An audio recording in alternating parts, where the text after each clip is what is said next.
It's our great pleasure to welcome you here at the TED-Appel. I just wanted to ask the online participants, can you hear us?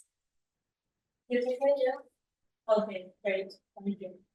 Yeah, so this is our second workshop from our project, The Political Novel in Europe. And we want to explore today the literary and political challenges that the digital age brings to the genre of the novel, but more specifically, not only the novel, but the political novel, which is our topic of research. In our call for this workshop, we took as a starting point, on the one hand, the technological, economic, and political constraints that the digital age imposes. And we thought particularly on the platforms designed to capture attention and profit from it. And on the other, the constraints of the novel, which we understand as a reflexive form rooted in a centuries-old past that pursues a work of summarization and distance, but also of immersion in technology, since technology has always had an impact and an influence on the ways novels are written, not only in our digital age.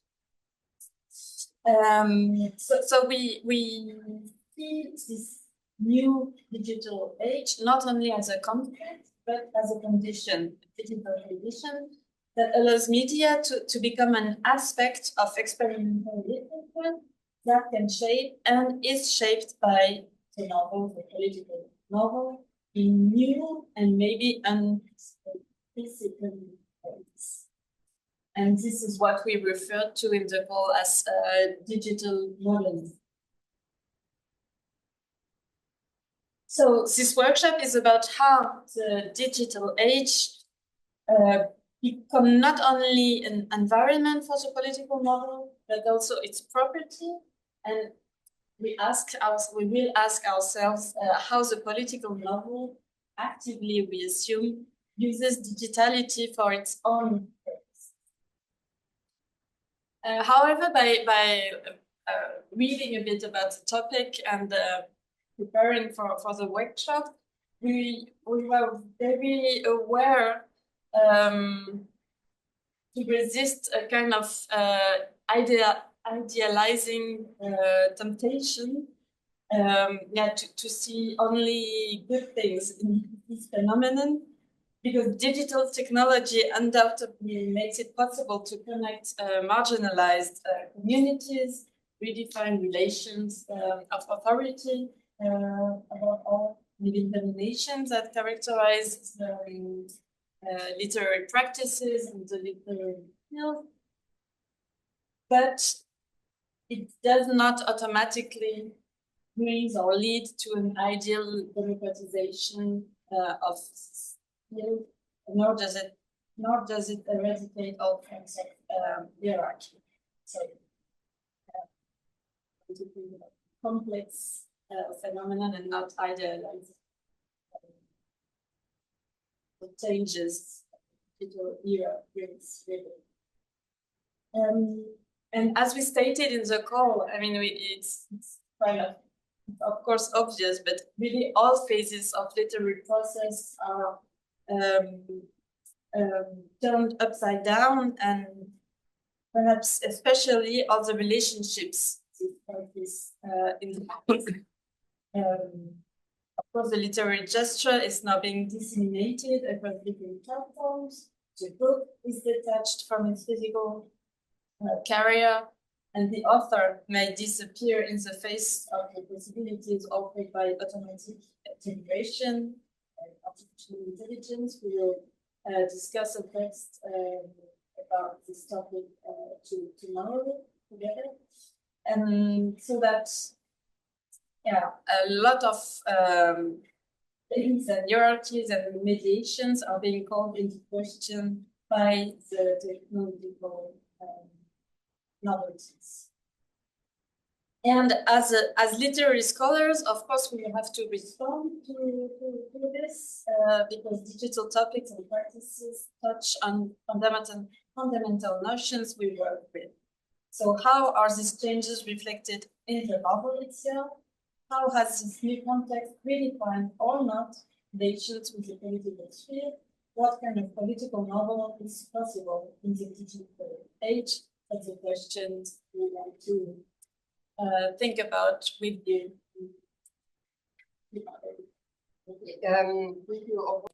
So we're referring still to our call and like to the whole framework of the workshop. So what is now referred by the terms digital age and digital life words should, we believe, and some other scholars believe, also of course be examined in longer historical perspective. We should take account of also of different geographical and political contexts in which this age and these life words manifest themselves, including, of course, the different uses of digitality that occur in these different contexts. And this is one of the focus points of the theoretical text we will be discussing after the presentations today. While preparing the workshop, we realized how much the question of continuities is present in the various studies dealing with post-digital literature, like this longer historical perspective I mentioned. And this is one of the dimensions also visible in Annika Elstermann's book. We will be a chapter from which we'll be talking about tomorrow, but also in text by our colleagues from ZFL, Paula Gross and Hannah Hamel. I think Paula is with us today. It is also true that what is digital, interactive, or computer generated is often not simply components of a binary opposition, but rather a scale. With this in mind, we are happy to welcome contributions to the workshop that include the following aspects.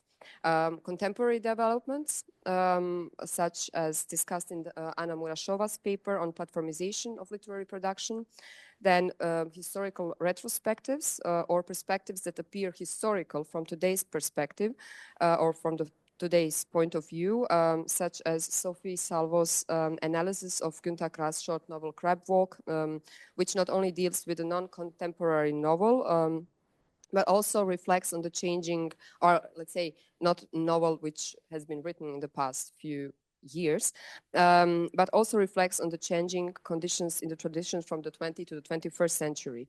And this is like this switch from the 20th to the 21st century is also one of crucial dimensions for our project.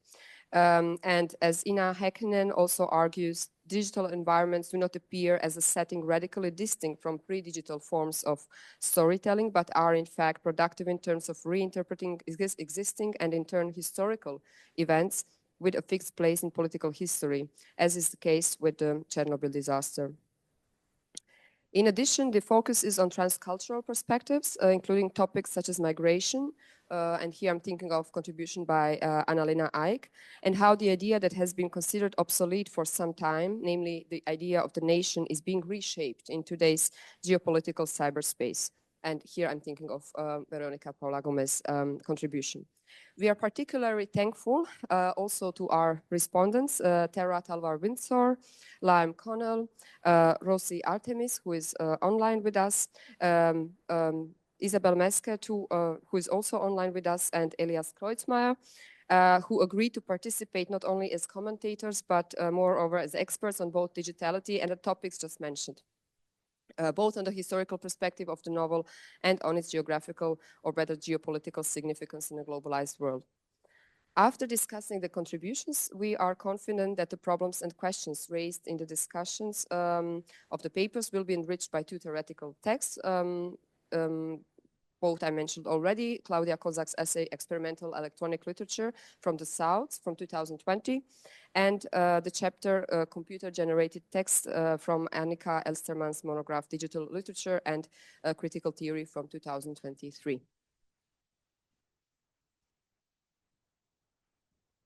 So, and we will take the opportunity to present you a bit about our project, Cartography of the Political Novel in Europe. Originally, and this indeed is ongoing concern of the Berlin team. So we are 6 researchers, but only 3 here today with Christoph Schaub here from the Uni Vechta. So our goal in Berlin as a Berlin team is to examine the political novel as a genre. And this was the topic of our consortium's conference held here in Berlin in September 2023. And it's also the focus of the conference proceedings we are finalizing this month, and the introduction of which we shared with you in advance of our meeting. With our first workshop, which took place in June 2023, we made an excursion into the problem of centers and peripheries, questions that had been pivotal for literary studies since the emergence of Marxism as an interpretative lens through which literary production can and should be examined. Yeah, maybe I'll go a bit further. The results are a collection of essayistic contributions published on our website, the Kapanu platform, and also a series of text portraits. We'd like just to show you how it looks like. Exactly. So one of the purposes of our project is to have this kind of text portraits about political novels, which are easily readable and accessible for a large readership. So this is how it looks like, and we have the first draft of now the map. It will be exactly. So the text portraits are also here. And we can look for them with keywords and also geographically with this map. And you're more than welcome to contribute to this endeavor. Exactly, we can. Ivana is showing you how it works, but I think they do, yeah. Exactly.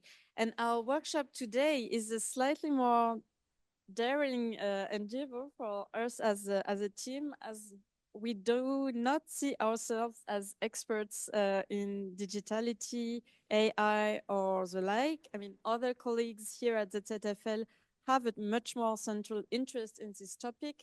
We already mentioned Paula Gross, and she's here online with us, and there is also Hannah Hamel.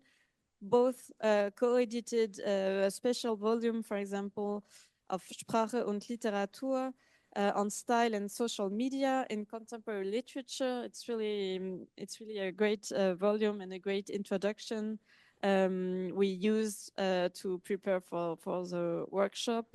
And Hannah Hamel also edited Wie postdigital schreiben, so how to write in a post-digital era and manner.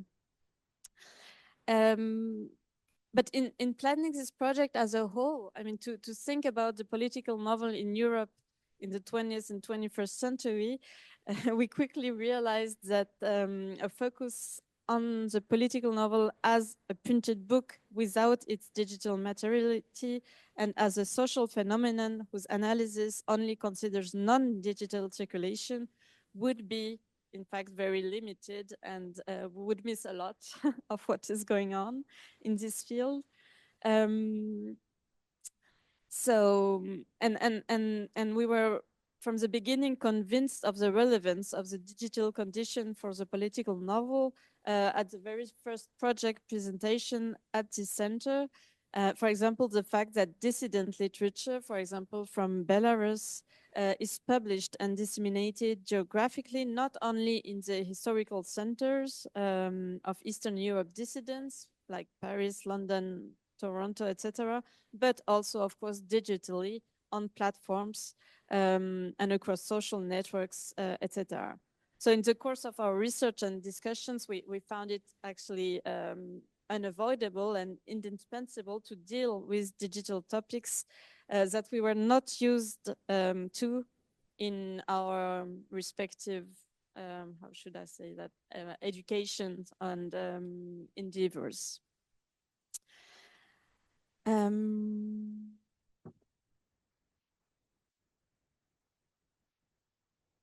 Yeah, so in brief, I mean, we're very excited to hear all of you, and we look forward to talk about these topics with you, because we are sure we will learn a lot.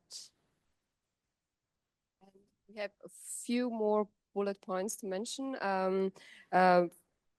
The first section or first part is something content related, or something which relates to the content of our discussions, and then we'll have some words to say about the format we've chosen, about technical, some technical aspects of the workshop. So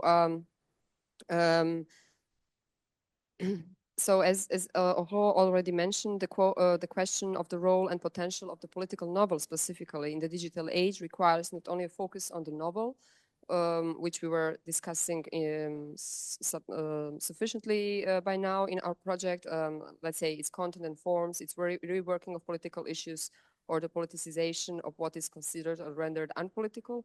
But we should also consider politics that shape the social context of the novel and its conditions of possibility.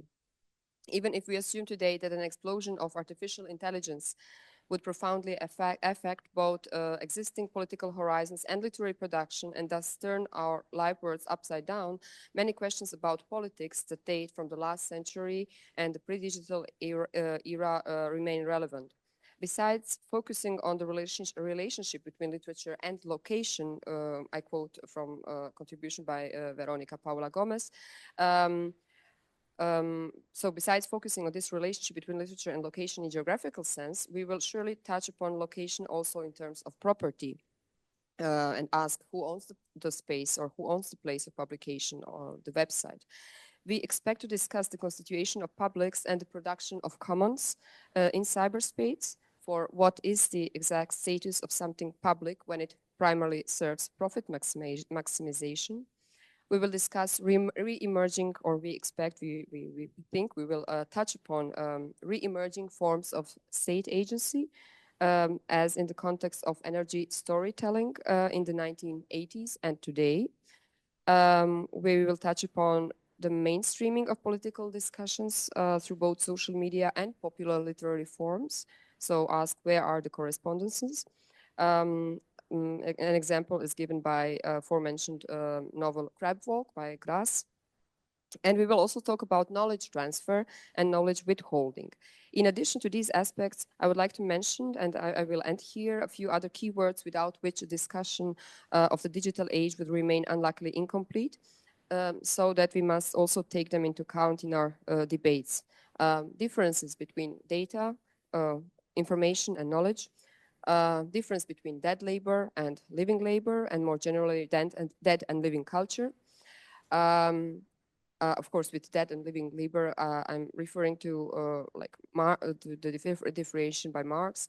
A range of knowers today that is broader than only humans. Digital technologies and their role in maintaining and even reinforcing economic and gender and race-based disadvantages. And finally, the overall constellation of the public sphere, political power and economic power. We just wanted to add a few words about the format we have chosen, because I got a lot of emails of you about response and presentation and so on. Actually, Ivana and I both attended a workshop where the papers had been pre-circulated, and we were really impressed by the quality of the discussions that followed the presentation. So we wanted to try to repeat this experience, in the hope that this pleasant surprise would happen again here. And that's why we asked you, the participants, to send us your contributions in advance and to read them exactly, so that we can discuss them at length. And we also thought it was a good idea to invite respondents, not only because we are not experts in the field, but also because we trust that they will broaden the perspective and take up other topics and deepen the discussion again. So just to be very clear, we take the word workshop really at its first meaning at face value. These few days are really about thinking together about the perspectives and challenges we identified in the course of our discussions. Exactly. And now really, or maybe we can. You get it? Okay, now.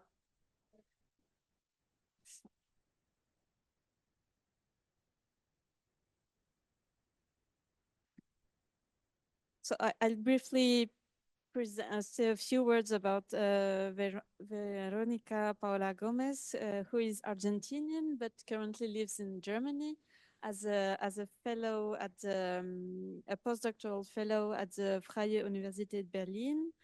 And she researches on the relationship between political migrations of electronic literature and what she calls its interzonal location. And I think we'll speak about this term of interzone, which is central in your research.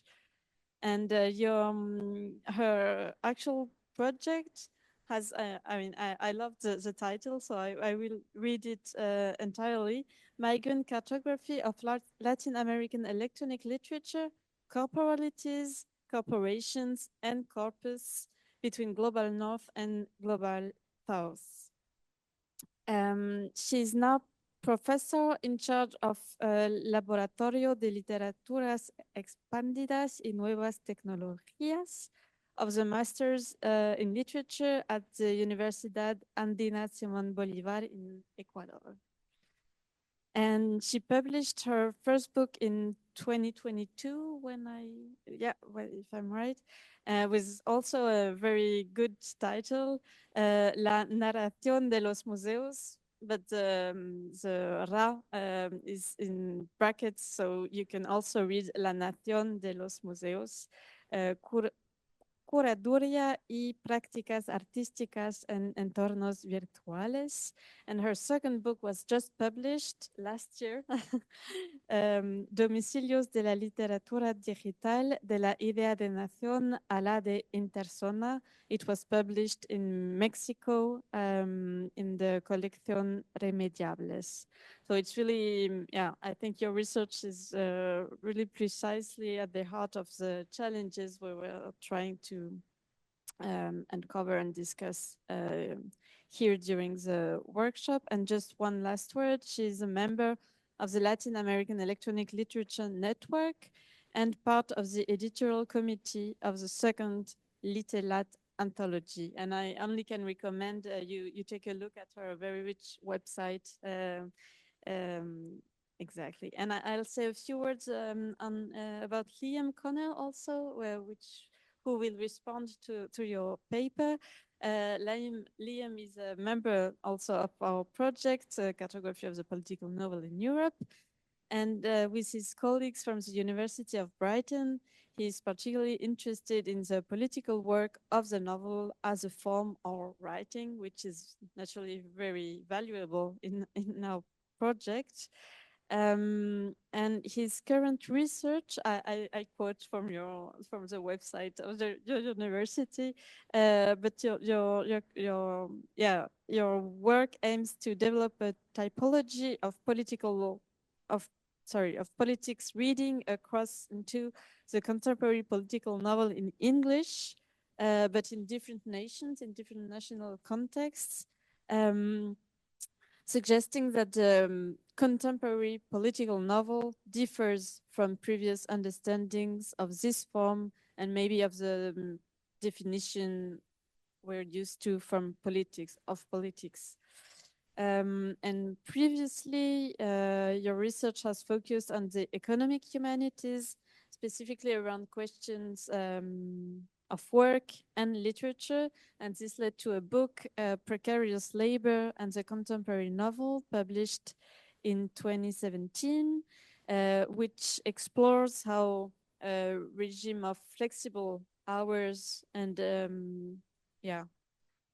exactly, so flexible labor in the contemporary economy have been represented in English language fiction about office work, also in different national English-speaking contexts.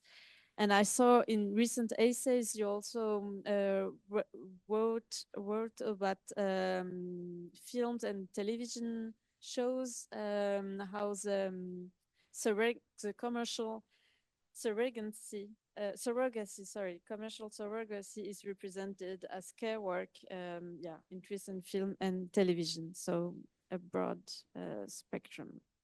So I leave you with Verónica's presentation, Beyond the Idea of Nation, the Political Belongings of E-Literature in the Interzone. Thank you.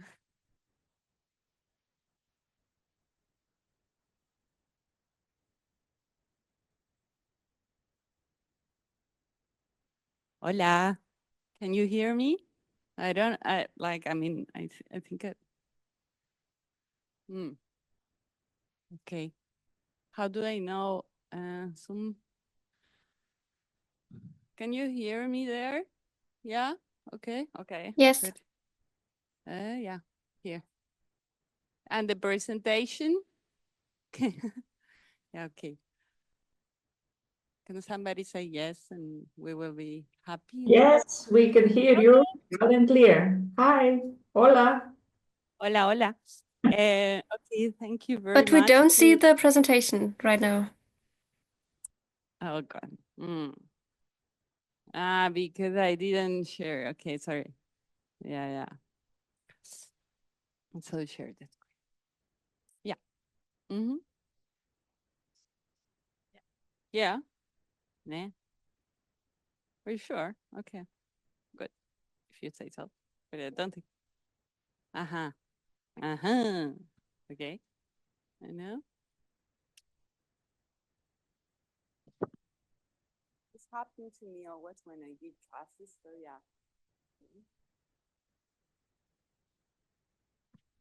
Okay. And now, yes. And now I put this here.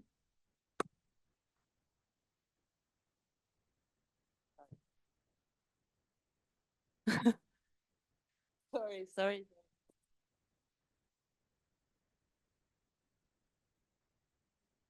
I guess. Okay. Yeah. Okay. So yeah, thank you for the presentation. I'm not going to present today my project, my Humboldt project, but thanks for the, I like that you like the titles.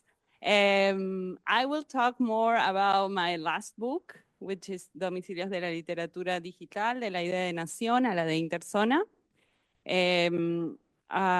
And then I will expose the argument of the book and what is digital literature. I mean, just a very brief reference to it. And then I will give 2 examples very briefly also. And then, yeah, that's the agenda. So in this book, Domicilios de la Literatura Digital, I study the way in which literature is rooted in the political idea of nation, leaving other developments and cosmovision in the margins. However, this relationship between literature and location is transformed by the emergence of what we call digital literature, which is interactive, performative, hybrid, hypertextual. This born digital, so no digitalized, as the other Anna, right, said before, implies not only a migration of support, print to digital, but also new creations based on the use of network computers.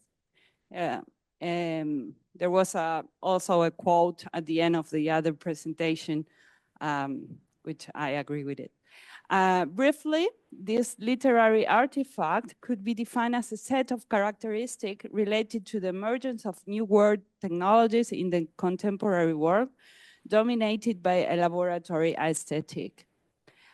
And then this implies that e-literature presupposes experimentation. This experimentation is going to be done in a laboratory aesthetic. So experimentation with the language of the code refers to a writing that transforms different formats into this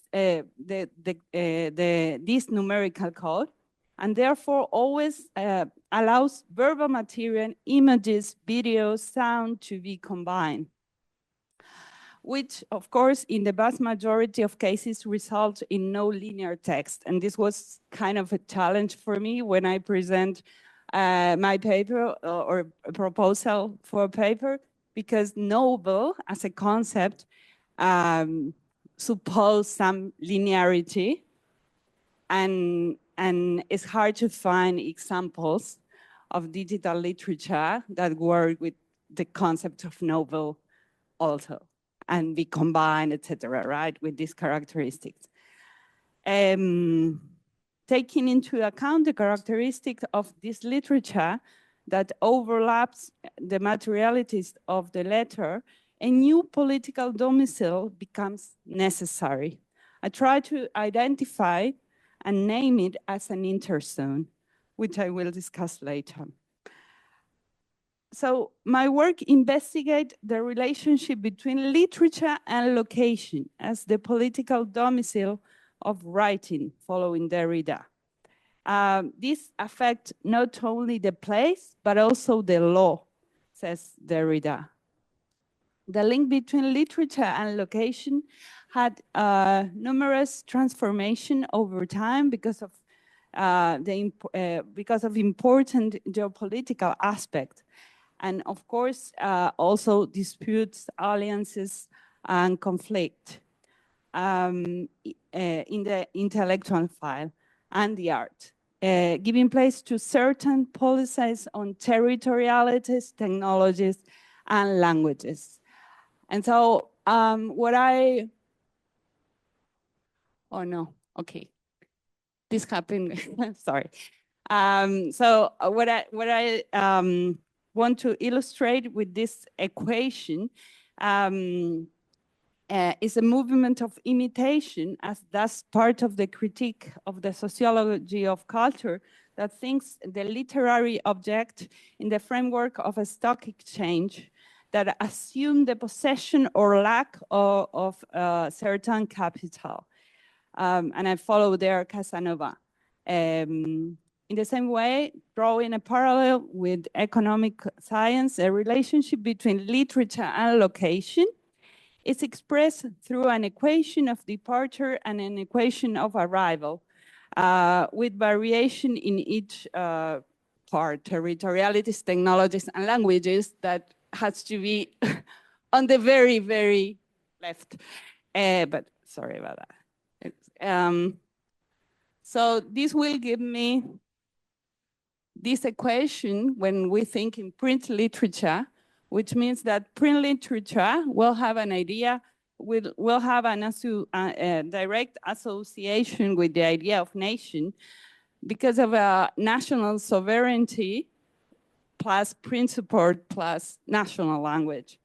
And this helps in the consolidation and expansion of what we know as national print literature, as I said. So, this is still a hegemonic idea currently coexist with an equation whose components are the emergence, one of digital visual culture. So when we think in digital literature, I will associate to the term interzone, because there is still a relation with the nation, but now the territoriality is another one, is the cyberspace territoriality, and this was also part of the other presentation in digital support. And let's remember that we said that this is born digital literature, not digitalized, right? And then also, we will not think in national languages, and so verbal, or at least centralized in the verbal languages, but also we will find images, videos, etc., other languages, other artistic languages, we can say, and also the languages of other disciplines, code, programming languages, etc. So this is very important to think on how Born Digital is related to the concept of languages, and then how we can think this literature negotiating in an interzone, or with the idea of interzone. So by introducing the term interzone, I question the basis of identity political construction that reproduced national fictions. How do literary practices change when the production and consumption on the web are governed by other coordinates that do not respond to the same modern bornness of nationals? Instead, an interzone highlights its border and marginal character. Borders are presented as spaces of negotiation and production of meaning instead of essentialization of the identity limits that the territoriality of national literature used to assume. So I will very briefly present two pieces of work. One is Writers Are Not Strangers. This is 2018 by Linda Clark, and Noveline, which is 2016 by Will Luers, Aso Smith, and Roger Dean. In many of these works, authorship is also such a thing, right? So there are many questions with authorship, and in Noveline, as you can see, there are at least three authors. It's not that important for this presentation, but it's good to say. So how do digital technologies redefine the relationship between the novel and the political sphere? This is one of the questions proposed by this workshop that I would like to address. We could speculate and say that the use of digital technologies through languages redefined the political belonging of the novel, creating new no-linear fictions in the interzone.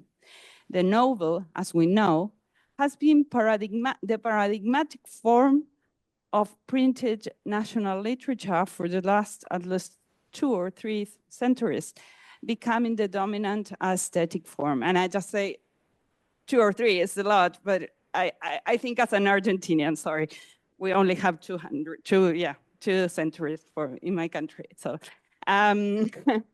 I quote, it was a novel in which formerly foreign languages met on the same ground to form an unstable mixtures of ideas and styles, and to represent peoples who had been different, but were not now forced to create the basis for a common life. End of quote, Brennan. This concept of an imagined community developed by Benedict Anderson, but also for some taking during the 90s for other critics, speaks to the way the novel is linked to the age of print, and an age in which homogeneity and solid narrative of history built nations and brought together national languages. So let's think in the equation I was thinking at the beginning. I was presenting at the beginning. On the contrary, I want to argue that the kind of novel possible in the digital age is also, but not only, one related to the conditions of production and consumption of that time. A fluid, turbulent, and rich heterogeneity of languages, and as I said, natural, artistic, code, etc., and fuzzy belonging. Following this argument, I will present Writers Are Not Strangers. I hope it works. Nah. Okay. I wanted to show you a very short video of but it doesn't work because it's not my computer. Maybe I can, yeah, I can use it. Sorry, I will stop for a second. So yeah, I will. I'm a writer and I'm a stranger, so but I have to share, right? To share Is it? Okay, good.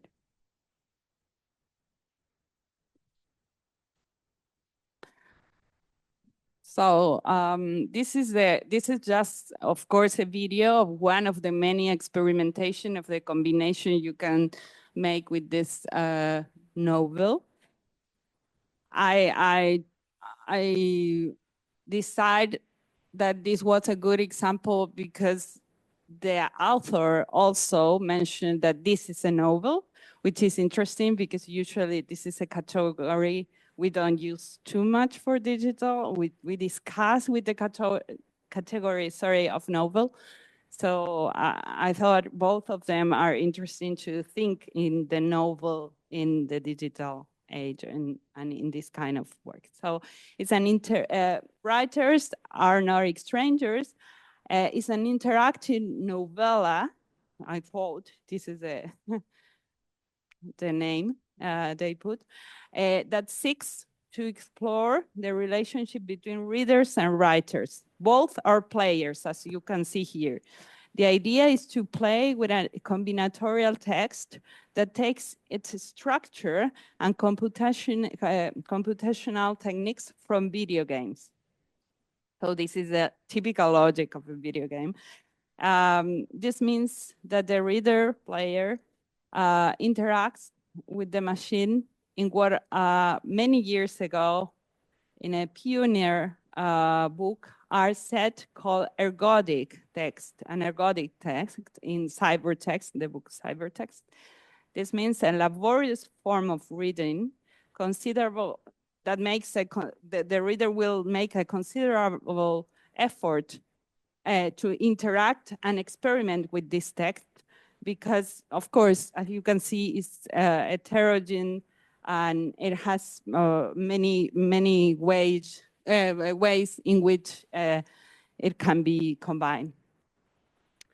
Well, and the argument is that the character of Alex is a YouTube videographer and short story writer.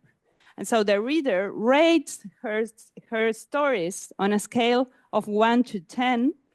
And the more the reader plays the game, the more the story breaks the fourth wall and comment on how it feels to read other people's ranking and assessment of writing.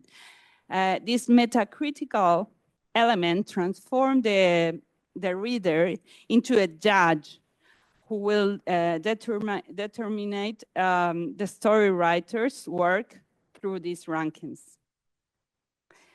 The proposed path can be classified as happy, neutral, or sad choices that affect the well-being of the protagonist in this metacritical story about writing in the digital age of social media and quantification. So it's also it's not only the technology is not only problem itself, but it's also the subject of the piece of work itself. So by confronting players with their choices, writers are not strangers contains not only multiple endings, but also multiple beginnings and offers, because you can go back and like this, I don't know if in the video this is possible, but if you see on the top, you can restart or you can save one version and restart after that. And so this is a mixture of randomization and adaptation to the reader-player choices.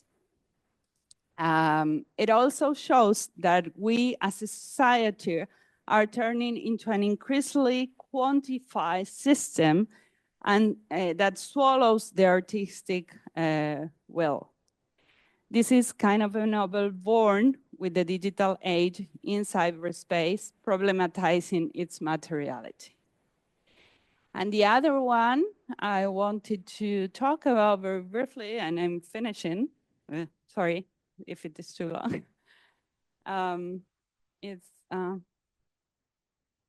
I will do the same as I did.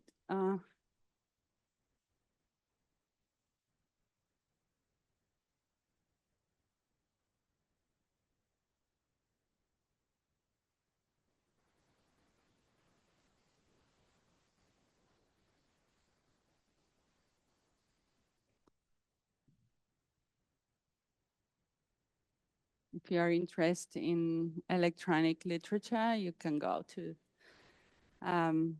this website, Electronic Literature Organization, which is you can find many things here.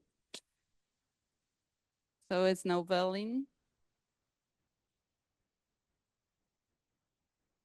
which has more assets. It's interesting, I just would like to say, it's interesting that these two pieces of work are very from the last 10 years, right?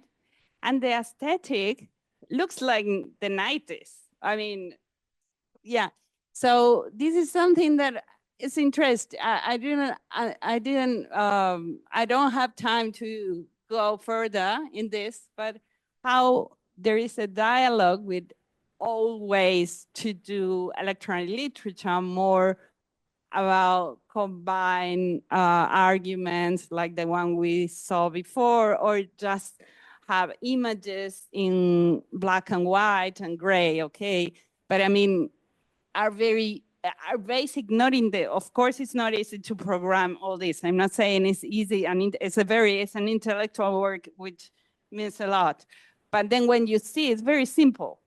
Other proposals had so many assets to see colors, and it's very baroque, but this is very, very plain compared. So I think this one, the video has volume because it has.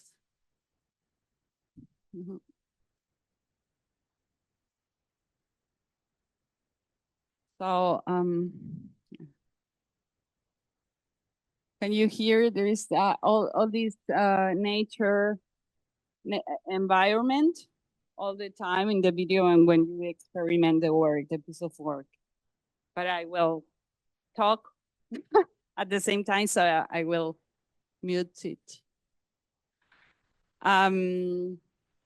So this is a generative work that algorithmically orders and spatially arranges fragments of media in 6-minute cycles, so it restarts. The interface changes every 30 seconds, but the user can also click on the screen at any time to produce a change. So we are not doing that, but if you do it at home, this will happen.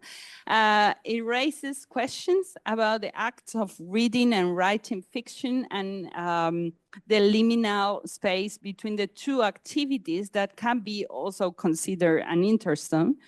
And also novelling brings up the history of the novel because it takes it is kind of an.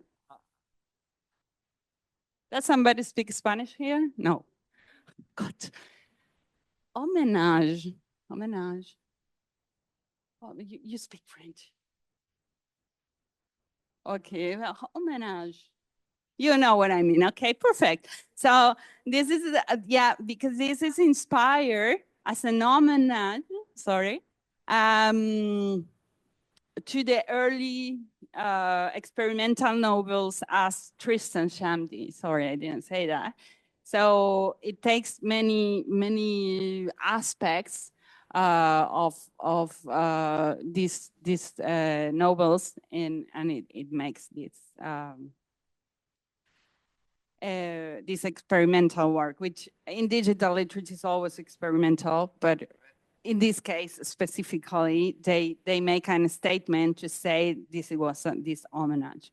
So it brings up the history of the novel, that's one of the reasons I took it, while questioning the form basis in plot, character, and words alone. So the deterministic system of selection produces a fluid, ever new, and potential narrative typical of an interzone that speak the language of new technologies and give rise to their possibilities. So, okay, it takes some aspect of the experimental novel and the history of these experimental, very marginal novels, but at the same time, it does it with the languages of the digital support. That means it's a born digital work. So to conclude, I will just very briefly talk about the novel as a form or the form of a novel. So linked to the close relationship with the idea of nation in Europe, the novel as an aesthetic form held an hegemonic place in modern literature. In this sense, the printing press became the material support of this form, which is a way of gathering the sign politically, as Derrida taught us. Having expressed this relationship, we can draw a parallel with what is happening in the digital age. If we analyze this scenario, we can see a change in focus. Before, we thought of the novel as an static, hegemonic form, but in digital literature, the form itself is essential to the creation of the novel. The explicit way in which the novels I have briefly presented in this paper work with materiality clearly shows that the critical use of new medium affects the political belonging of the literary artifact. The technology, once again, has a central place in the analysis of the political domiciliation of the form that novel models. But in the case of digital literature, it takes the form of the languages of the interzone, combinatory, ergodic, multimodal, transmedia, collective. This new reality should be read in the light of the crisis of concepts such as nation, authorship, national languages, linearity, I will add novel. In this case, I think we need to rethink the nomenclature we used to talk about this production and how it affects the political aspect of reading and writing. Thank you.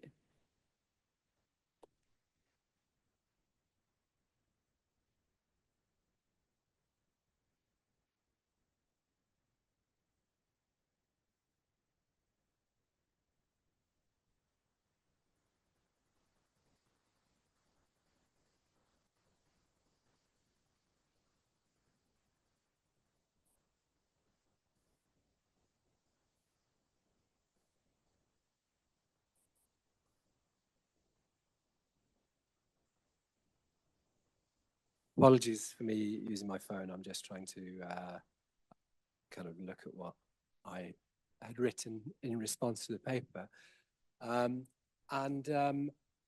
Perhaps more of my biography, a different biography, is that my earlier work was specifically about nations and thinking about national literatures, and also writing on globalization, thinking about a kind of literature, a field of literature and globalization, which never really kind of seemed to materialize. But reading your paper, one of the voices that really sprang to mind was Suman Gupta's work on globalization and literature. Sorry, sorry. Suman Gupta's work on literature and globalization, which I think takes the model of the nation novel dyad that you look at through people like Brennan, and kind of tries to imagine, well, what happens when the nation as a political formation alters or is supplanted by globalization as a kind of alternative political model. And one of the things that he claims there is that the language of globalization, about which he said he's skeptical, seems to go hand in hand with the democratization of the internet, and that he likens hypertexts to a kind of decentering of political authority, which globalization pretends to represent. And in some sense, I think he's making two claims there. On the one hand, he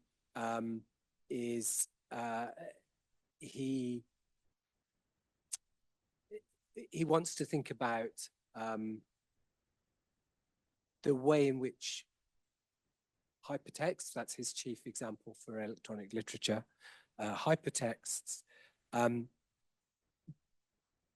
make something more apparent about writing that's always already there. So sometimes he goes back to earlier forms of the novel. One of his examples is The Unfortunates by B.S. Johnson, and if people don't know that novel, it comes in a box, it has 27 loose leaves, sections of the novel, you shuffle it, and then there are millions of possible versions of the novel with multiple beginnings as well as multiple endings. So he sort of says, well, look, you know, kind of hypertext is just making the things that literature does already more visible. But I also think there's something that he's seeing, that sort of coincidence of political structure and aesthetic structure as kind of moving on from the print capitalist model that someone like Benedict Anderson articulates for the nation. And I'm just not sure in 2025, whether I'm slightly concerned about those sorts of claims. One part of that equation, the globalization, looks like it's gone. What we see replacing it is national populism. And at the same time, claims about the democracy of the internet or communicative technologies feels suddenly less confident. We see Elon Musk being invited into the White House to dismantle government from within. We see Meta contributing to the inauguration fund of President Trump, removing neoliberal British politician from its board, replacing it with a Republican who supported Trump's nominations to the Supreme Court. We see the removal of fact-checking in favor of community commentary, which might look like, you know, a lack of censorship, but is really an alibi for an algorithm which will push certain types of content. And anecdotally, on the night of the election, if you went onto X, it would look like there were only Trump supporters on there. It doesn't matter who you follow, because the algorithm pushes certain kinds of modes. So I guess Ivana spoke at the beginning about ownership. So one of my questions is about the ownership of these platforms. In the 2010s, we saw writers like Jennifer Egan, Teju Cole, David Mitchell writing Twitter fiction. And that was multimodal, a limited element of multimodality. It was agogic to a very mild degree. It was also, I think, recombinant in that people could quote tweet, they could retweet. We saw those fictions being presented to us in different kinds of forms. I think it's very unlikely that any of those novelists would go on to X to do the same, but I also wonder how has the transformation of that platform coded in certain kinds of capital into the production of those texts. And then I guess the second kind of question I was really interested in was this concept of the interzone. And so sorry, I'll finish with two more specific questions maybe. But Brennan gives us this history where the novel serves the construction of nations, partly around a contest over the composition of political authority. So we move towards national languages rather than imperial or church languages. But that's a moment for him. And when he looks at Latin American, Caribbean novelists of the 20th century, he sees something slightly different going on. And for him, the third world novelist is responding to national languages that are already imperial languages, and are responding to forms of the novel that are already trying to kind of reimagine what the novel can do. And you know, the third world is a really problematic term. There's lots of, you know, contest about that. But I guess, you know, does a writer like Salman Rushdie already unsettle the kinds of structures of the novel while still being a print media text? Are there other languages operating in his texts that, you know, represent something fundamentally similar to what we see in perhaps noveling, maybe less than Writers Are Not Strangers? So I guess my two questions are, one, were we already there before digital literature, electronic literature? And secondly, could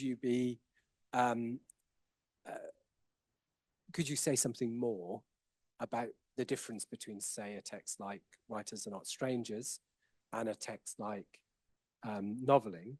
Because it feels to me as if they're doing slightly different things.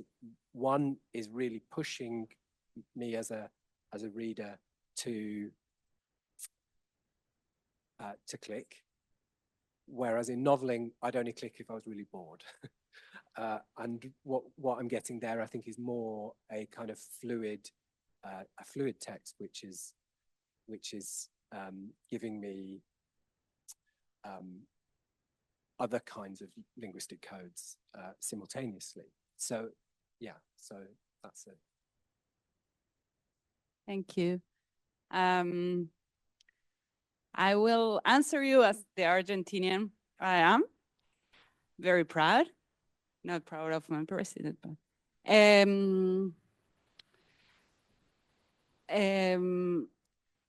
these two works I present are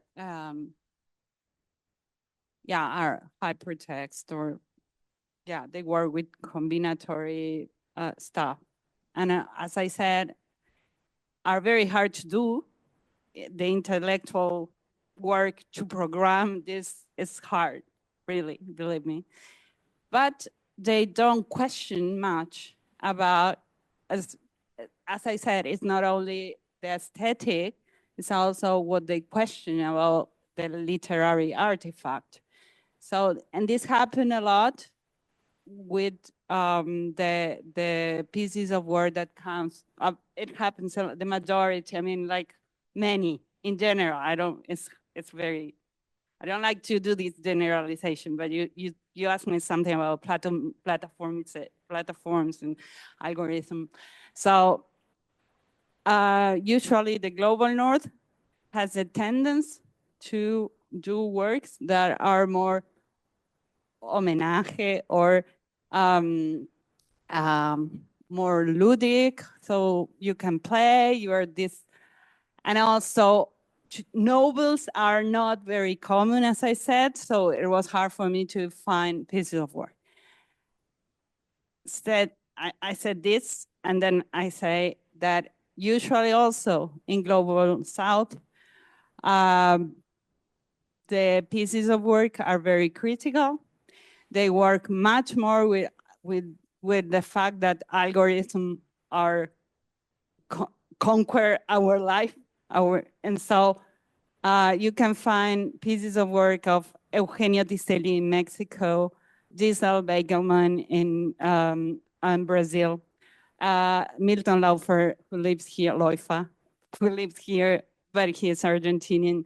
And he works in this position of very, very critical with algorithm, and so many others. I just from Chile, I can say there is Daniel Cruz, who works with the digital to the analogical, and so he works with Twitter right now, X.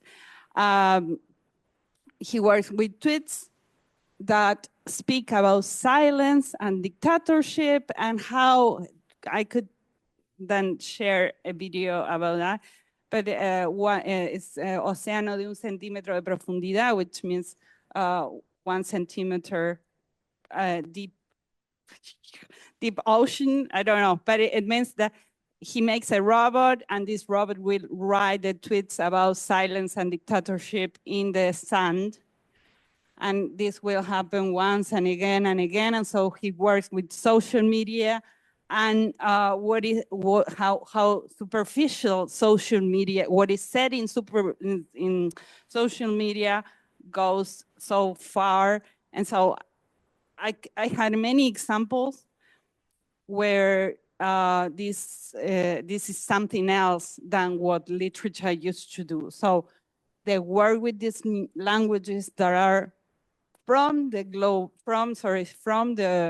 digital support, are used to make this born digital that makes a difference.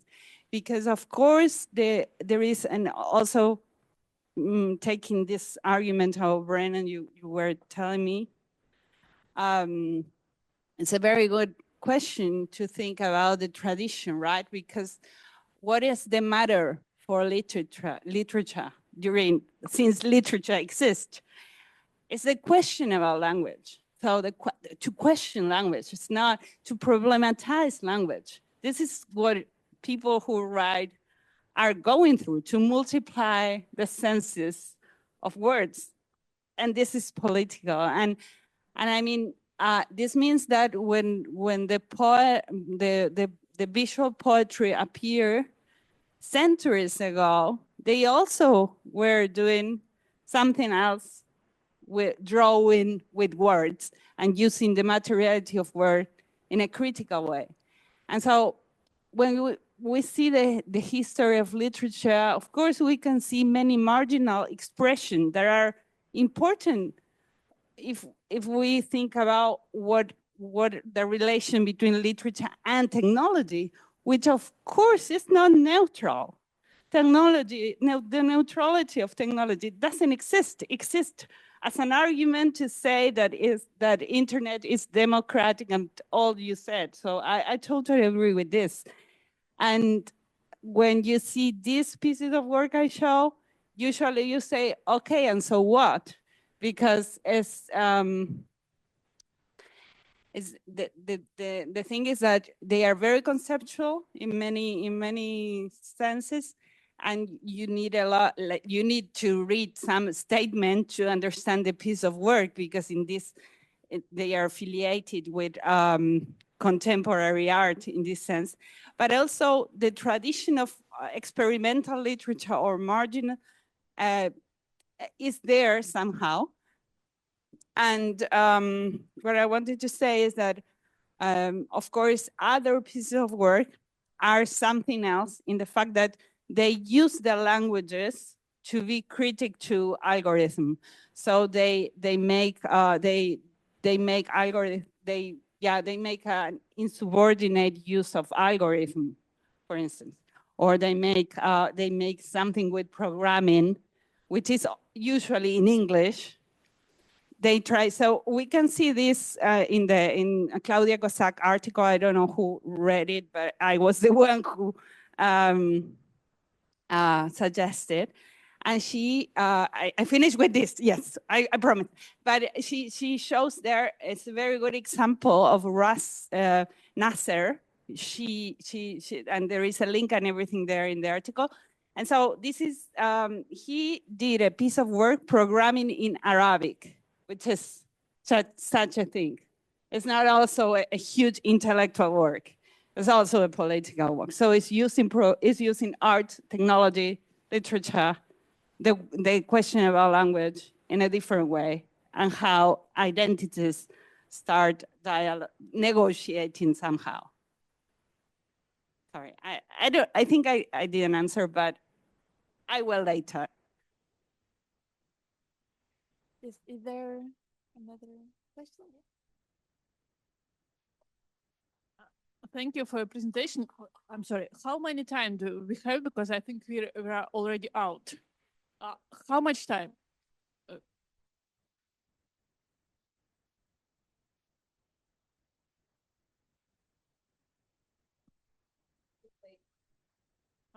Okay, thank you. I will try to be not relevant questions, because my first was really very close to the Lamb said about linearity and non-linearity of novel, because that's really what existed before the digital. And I remember I myself read some pieces of works that take works like, if you choose this variant, go to that page. If you choose that variant, to go to that page. And for me, it's actually not. I couldn't say that it's not linear, because it's still a closed structure. You still have a closed amount of works in which we should choose. So I do, in this case, define linearity and non-linearity. And the second one is what is the readership of these novels? Because as I understand, it's very experimental. It's published on some website that is belongs to some research organization who read them. Because yes, it looks like, and you said yourself that it looks like something from 90s. And yes, it's 90s. There was a big discussion about we have hypertext. This will be revolution in literature. That be hypertext, and all this concepts will change. And now we're in 2025, and the novel still exists in this form as we know it. It's linear, straightforward, and we read the printed books, and even if we read online, it's just some general piece of work with a quite straightforward narrative from beginning to the end. No interactions with readers, no new pieces of text that readers produce. So, we are still speaking about this non-linear and hypertext as something to, it's who reads it, because it looks for me that revolution actually didn't existed. It didn't happen because we still read linear, and this is experimental pieces of work are very, very often autonomous in Bourdieu's and field. They're written for experts, for who are also interested in experiments, but now it's actually being disseminated. Thank you. I hope that I. Yeah, I'm trying to remember all you said, because the first one about linearity and linearity. Yeah. The second one about who read. About linearity, yes, true that when you think, I think you can find a gradation. I think so, between linearity and no linearity. Usually they are no linear. The one for instance, noveling is not linear. Like, why will you see the importance of the image and the text is what you see first or then? It's not linear. But the first one, writers are not strangers. It's true that you will find some stuff that has to do or has a linear relation with the print support, in the sense that you will read from left to right, from the beginning to the end, etc. So this has a direct relation with the way we read print literature, but then all this combinatorial way of doing, you can find different versions of the novel, and in this sense, it's not linear. You know what I mean? But it has a relation with the linearity that used to be typical from print support. And the reason why I think in the pieces of work I show you, because this is not typical. I mean, I show you this because these are cases of a novel, and the paper I had to do for this, I wanted to present was, and also to argue about if this is, how much digital literature is this or not, right? It's also a question depending on how you will define digital literature. Again, if you see in the paper as suggested from Cossack, you will see 3 examples that doesn't have any linearity. For instance, there are many pieces of work different. There are some of them you can shout to the computer, and the poem will become only if you shout. If you shout a lot, the poem will be very clear. If you don't shout, nothing happens in the screen. So this is not linear, you know what I mean? It's not a poem to be read. It's an experience to be performed. This has a relation with your second question, I think, that is, who are the readers of this? And I think it's more who are the players than who are the readers. Well, who are the users more than who are the readers. Many pieces of work are shown in the in museums, galleries, just for, you know, even in like a film, a mini film, or so. You will find this is very experimental, and it's not mainstream at all. There is a huge discussion about the one who think this has to be even taught in school or in universities or in institution, and has to be more open. And so many people, for instance, can do these pieces of work just in platform as Instagram. And so you have Insta scenes, which means little poems. You send your poem and they put it in Instagram as a video and and this is this digital literature or not? Okay, I will not answer that. I don't think so, but they are there in this platform with the with all the characteristics of any social media. And then of course many people will see it, and not in these very hard to find pages that it's true, it's not, it's very hard to find the pieces of work. But at the same time, I think that experimental literature is always, experimental art in general and contemporary art nowadays is a movement that is between this mainstream or not mainstream. It's a decision, because difficulty is a concept that is around us, and what is difficult is something that we don't want to face in general. Like, and this is a social problem, I think. But it's true that this is not a literature to be read. One of the first pieces of work during the 80s was fried text, which means it was a text that was doing like this. I don't know the word in English, sorry. Like titilar, flashing. Was flashing when you were touching, and was moving and flashing like fried. Like it was a text that was fried like potatoes. And I love it. It's very simple, because imagine in the 80s, the methodology to do these things where it's not hypertextual during the 80s.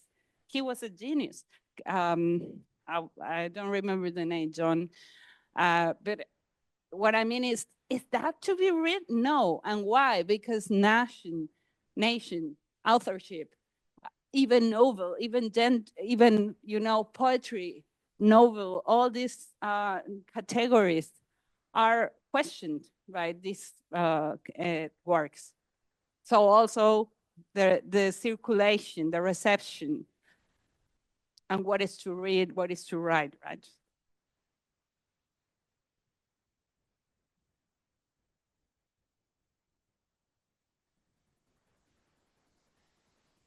Thank you.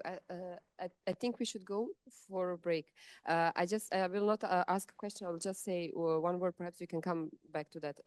The question about ownership. I think like one thing is to place your text on an existing platform which is owned by someone. But the other thing is to write hypertext if you can do that, because that's still free of charge. You know, internet is actually free of charge. But that question, the problem is that writers do not know, or most of the writers do not know how to do the programming. Yeah, and that's a big question about technologies of writing compared to earlier centuries. Yeah, but we can switch to the next. We can go now to the next to the room where coffee is served, and then if you agree, we can continue at 4:40, like 15 minutes break. Is that okay? And then we'll be back in 15 minutes. That's also information for our online participants. Thank you very much, speakers and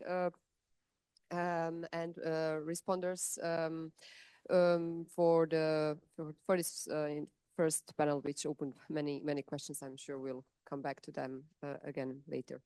Thank you.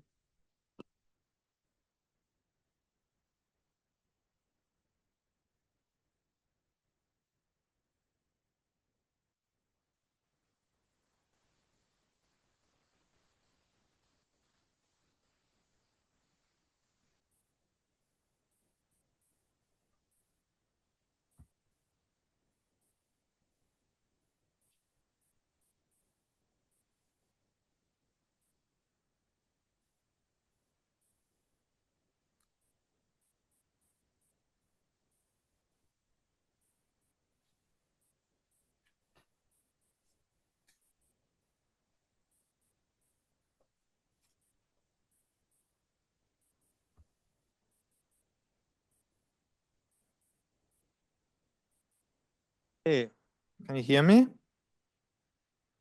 Okay, great. So I think we're going to start again with a bit of a delay, but that's okay, we decided. So I welcome you to the second panel this afternoon, which will be a completely digital panel in a way. So we have our room, but both the paper and the response will be from online participants. As previously, we have a paper, a response, and then followed by a short Q&A. So I'm going to briefly introduce both the speaker and the respondent, and then we can start. So joining us virtually from Finland is Dr. Ina Häkkinen. Ina is currently a visiting researcher at the Helsinki Environmental Humanities Hub and at the Department of Cultures at the University of Helsinki. She has been a research fellow in a variety of programs and institutions such as, and I named just 3 from a long list, the Erasmus Mundi mobility programs in Bologna and in Turku, the Cambridge College's hospitality scheme, and the Piast Fellowship Program in Warsaw. She brings to our workshop an expertise in the environmental humanities and in eco-criticism, with a focus on the narratives and the ethics of energy and on nuclear energy in particular. She has widely published in these fields and across different literatures.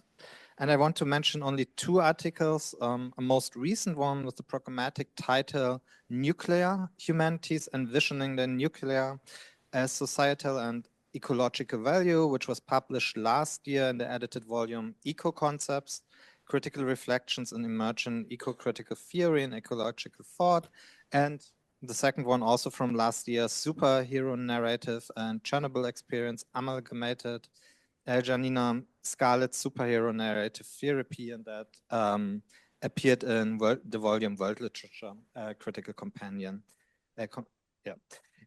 After Ina's presentation, Rossie Artemis, who we are glad to welcome back at the ZFL, will give the response. Rossie is a professor in the Department of Languages and Literature at the University of Nicosia, Cyprus, and that's why we know her so good. Well, she also leads the Caponeo team at that institution.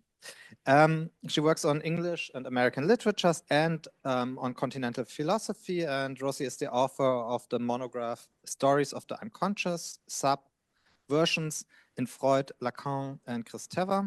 And she has also, among many other publications, edited a volume on F.M. Ford's The Good Soldier. Ina's talk is titled The Communist Party Lies as Gutted as Reactor 4, Collaborative Storytelling of Profiling State Agency in Chernobyl Fiction. So Ina, welcome, and the floor is yours. Hello, everybody. Just thank you for invitation, and will you be so kind as to give me a chance to share presentation, because I don't have that right.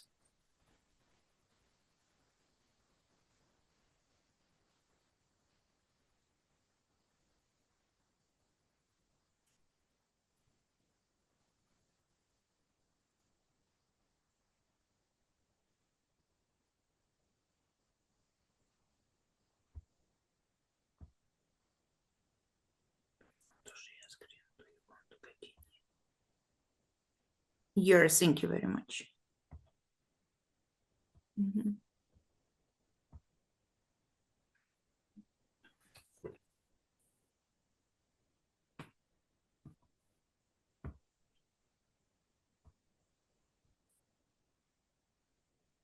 Yes, I guess everything is okay now. Just please, in case my presentation is frozen, will be so kind as to stop me and tell me about that. Yes, I'm a member of the Helsinki Environmental Humanities Hub, hosted by the University of Helsinki, and just thank you for having me here, just not only for sharing some outcomes of the of my research project, but mainly, I guess, for getting some inspiration while listening to other participants. I guess first of all, it is the event of inspiration. Let me start my presentation. The Anthropocene calls for new narratives, and the literary dimensions of literary perspective of energy storytelling helps to distinguish such energy-related fictional writings as petrofiction, nuclear fiction, carbon fiction, hydrofiction, climate fiction, Anthropocene fiction, and actually it is nuclear fiction which is in the focus of my research interests, and just nuclear fiction, which is regarded as the fictional storytelling on nuclear energy related issues through the literary conceptualization of nuclear energy and related issues, which contribute to shaping nuclear culture, energy culture through the nuclear narratives, and which help to define nuclear energy as a debatable societal value. Actually, nowadays I am involved in I am developing this project, which is focused on investigating the narrative tools of emoting nuclear energy in nuclear fiction, with a focus on the comparative narrative analysis of storytelling nuclear power in North American and East European literary practices within the nuclear Anthropocene rhetorics. And just at this moment I am more interested on the debate on fictionalizing nuclear events, nuclear energy within the fictional writing for children and young adults. Just some words about the theoretical frames of my research. Just first of all, my research is under the influence of nuclear criticism, which was launched by initiated by the most debatable statement by Derrida that any nuclear event is a phenomenon whose essential feature of being fabulously textual. We can only talk and write about event. Any nuclear event is a non-event, as he said in the beginning of 80s. But new nuclear criticism considers that nuclear disasters and the nuclear history of humanity have changed the factual, fabulous nature of a nuclear event.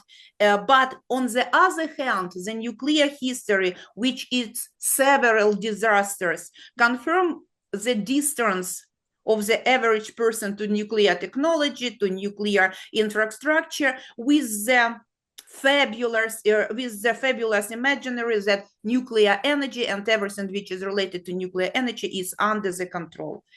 Just also my research under the influence of geocritical studies regarded literature as a source of environmental knowledge, under the influence of energy humanities, and in particular literary energy narrative studies regarded just with the focus on studying nuclear, with a focus on studying energy storytelling through genres, narratives, and images, which allows to understand the individual value sets and the collective identities about energy and energy-related issues, and which is my research background. It is ecocritical studies, and now this research is under the influence of intermedial ecocriticism developed by Jürgen Brand from the Linux University Center. Center for Intermedial and Multimodal Studies, where he and his team developed the project on intermedial ecocriticism, transmediating the Anthropocene. They emphasize the idea that that if the communication of scientific facts should have some impact, these scientific facts should be personalized or emotionalized, are given a concrete meaning that is relevant to the everyday life of citizens, which is particularly very just not only useful but necessary for communicating, for debating the nuclear, for debating the literary and cultural dimensions of nuclear energy nowadays. Just for this presentation, I have chosen these two novels just because within the large scope of fictionalizing the Chernobyl disaster, these two novels are the most the bright one, and in fictionalizing the state agency, the state energy in narrating the Chernobyl nuclear power plant explosion and its aftermath in fiction. These novels, I'm going to address to these novels, which are written by North American writers and covering the Chernobyl disaster-related events, but their literary perspective on situating the Chernobyl power plant and its aftermath is in the even they appeal to the factual information, to the historical event, but they but in their interviews comments, the writers distinguish that distinguish their fictional fictional component of their novels, that all their works are fictional stories. Yes, these novels belong to Chernobyl fiction, which characterized by all these, which can be characterized by all these features. But I'm not going to emphasize your attention on that. Only I'd like to focus your attention that Chernobyl fiction is characterized, can be regarded, and which is most important for this event, for this presentation, that Chernobyl fiction shows demonstrates that shift, that fictionalizing the Chernobyl disaster demonstrates that shift from local to local narratives, when we can see that shift from nuclear, that literary perspective on the Chernobyl disaster can demonstrate the shift from nuclear imperialism and nuclear anarchy to domestic, to localized narratives, and just which can be presented by the, which can have some references to the nuclear geographies, just actually the local, just which can be presented by the local narratives in fiction. But what is important for me in this perspective, that Chernobyl, that fictionalize, that one of the characteristic feature of fictionalizing the Chernobyl disaster is that it can be narrated through as a collapse of the Soviet regime, as a symbolic tomb of the Soviet Union, which actually I have never, just in my year, I have never made the just I have never written the article on that because it was just clear, a lot of information written about that, but these novels have never been under the research from this perspective. Wait, it is okay. Just years Chernobyl, narrating Chernobyl narrative can be regarded as a political narrative because it serves as a prime example of how historical events can be politicized and used to shape the public opinion, influence policy decisions, and reinforce ideological position. Its ongoing relevance in political discourse underscores the enduring impact of the disaster on our collective understanding of technological risk, governmental responsibility, and the environmental agenda. What makes the Chernobyl disaster really has become a powerful narrative, launched the powerful narrative that extended far beyond the immediate environmental and health impact of the nuclear accident, because it has evolved into the politicized narrative that reflects broader geopolitical tension, ideological conflict, and social transformations via the nuclear narratives, regarded as a political tool for communicating the Chernobyl disaster. Okay, Chernobyl disaster quickly, or as I have just mentioned, became a symbol of the Soviet Union collapse, Soviet Union systemic failures, and contributed significantly to eventual collapse. As the Sergei Plokhy in his huge just work Chernobyl, their history of a nuclear catastrophe, he argues that the accident, the Chernobyl disaster, played a crucial role in the breakup of the Soviet Union by stimulating environmental activism and demands for reform the Soviet states. Just the political ramification of Chernobyl extended beyond the Soviet Union border, and Adam Higginbotham in his significant work Midnight in Chernobyl examines that the Chernobyl disaster influenced Western diplomacy and intervention in mitigating the crisis. The international response to Chernobyl became a microcosm of Cold War dynamics with Western nations using the incident to highlight the superiority on their own system while simultaneously offering assistance. Nowadays, I have just mentioned that I am researching the fictional writing, nuclear fictional writing for children and young adults, and I clearly can see this difference how the North American writers describe the event or just describe the Chernobyl disaster. Just first of all, they try to show the not only what they try to present to young readers, not only what has the event which happened almost 40 years ago in other continent, in other just part of the world, but their aim is to encourage the readers to focus their attention on their own North American nuclear infrastructure and nuclear policy of the state. The following one. Just will you be so kind as to interrupt me if I am over time, because I don't see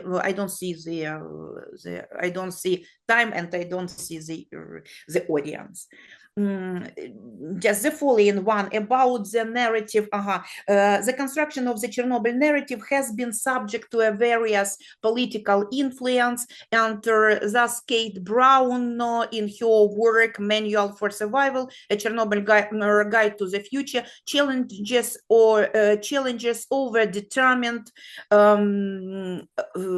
Western narratives of the Cold War that focus exclusively on Soviet nuclear nuclear failure, and her work highlights how a Chernobyl event transcended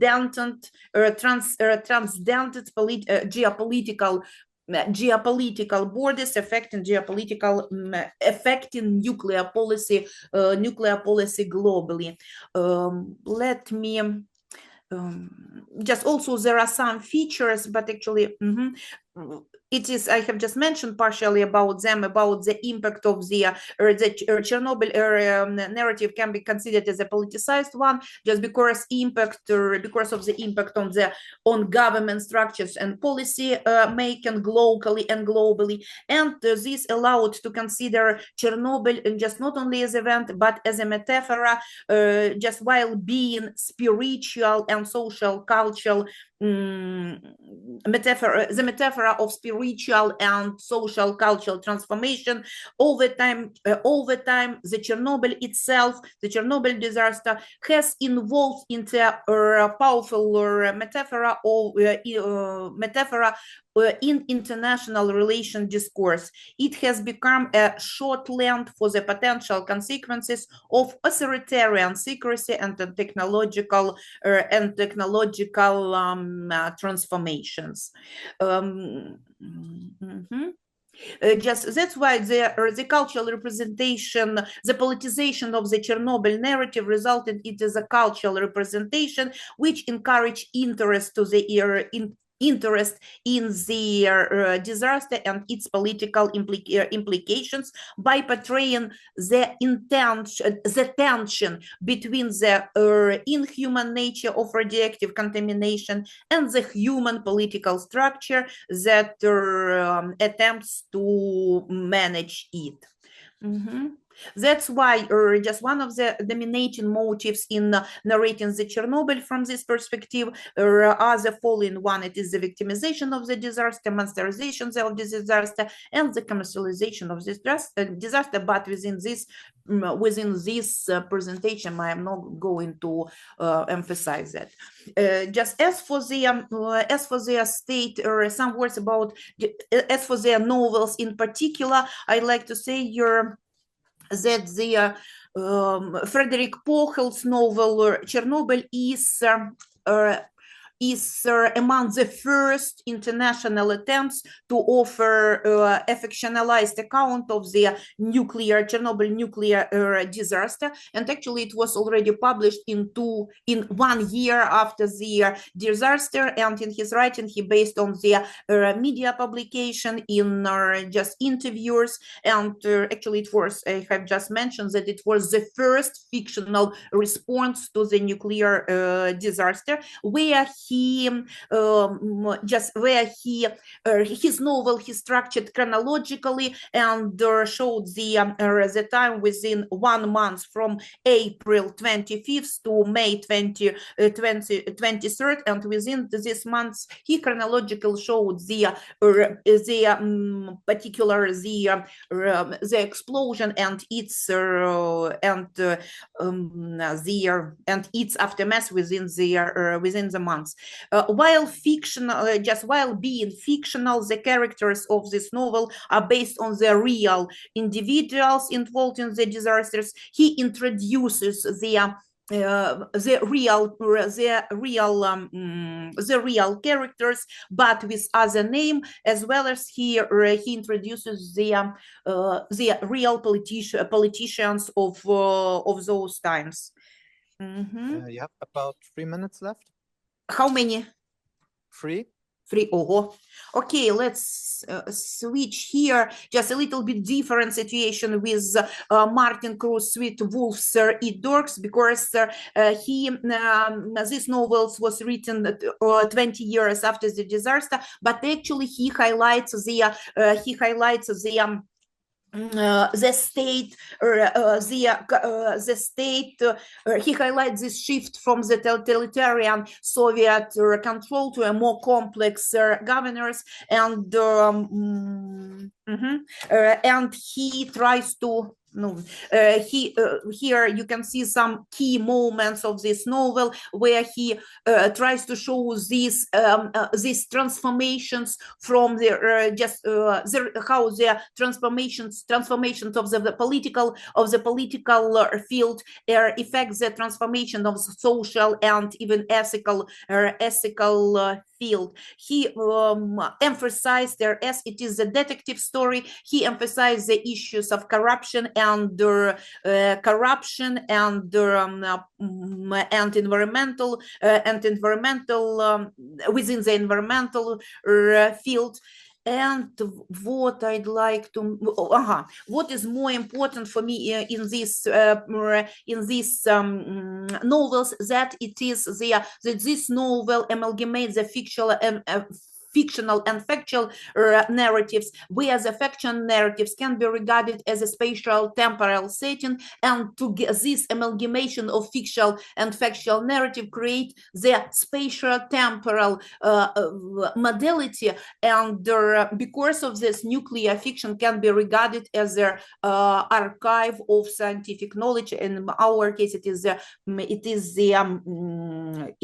the historical events. Yes, this amalgamation blurs the border between fictional and non-fictional writing, and it results in the question about the amalgamation of fictional advantages and disadvantages of amalgamation fictional and factual narratives, and the question about the over-emoting nuclear energy in fictional writing, but from my perspective, I consider that first of all, the nuclear fiction can be regarded as a tool of transmitting nuclear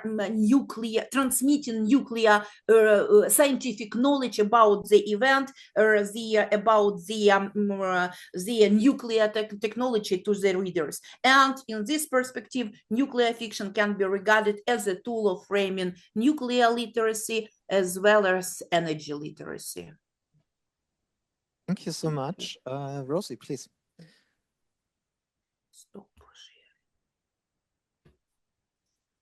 Hello, everyone. Thank you, Ina, for the paper that I read first with great interest, and now I listened to your presentation. For somebody who is attending a workshop on literature and digital in the digital era, I have to say that I really hate the digital aspect of not being in Berlin with Tara, Liam, Aurore, and Ivana. I am trying to recognize the rest of the attendees.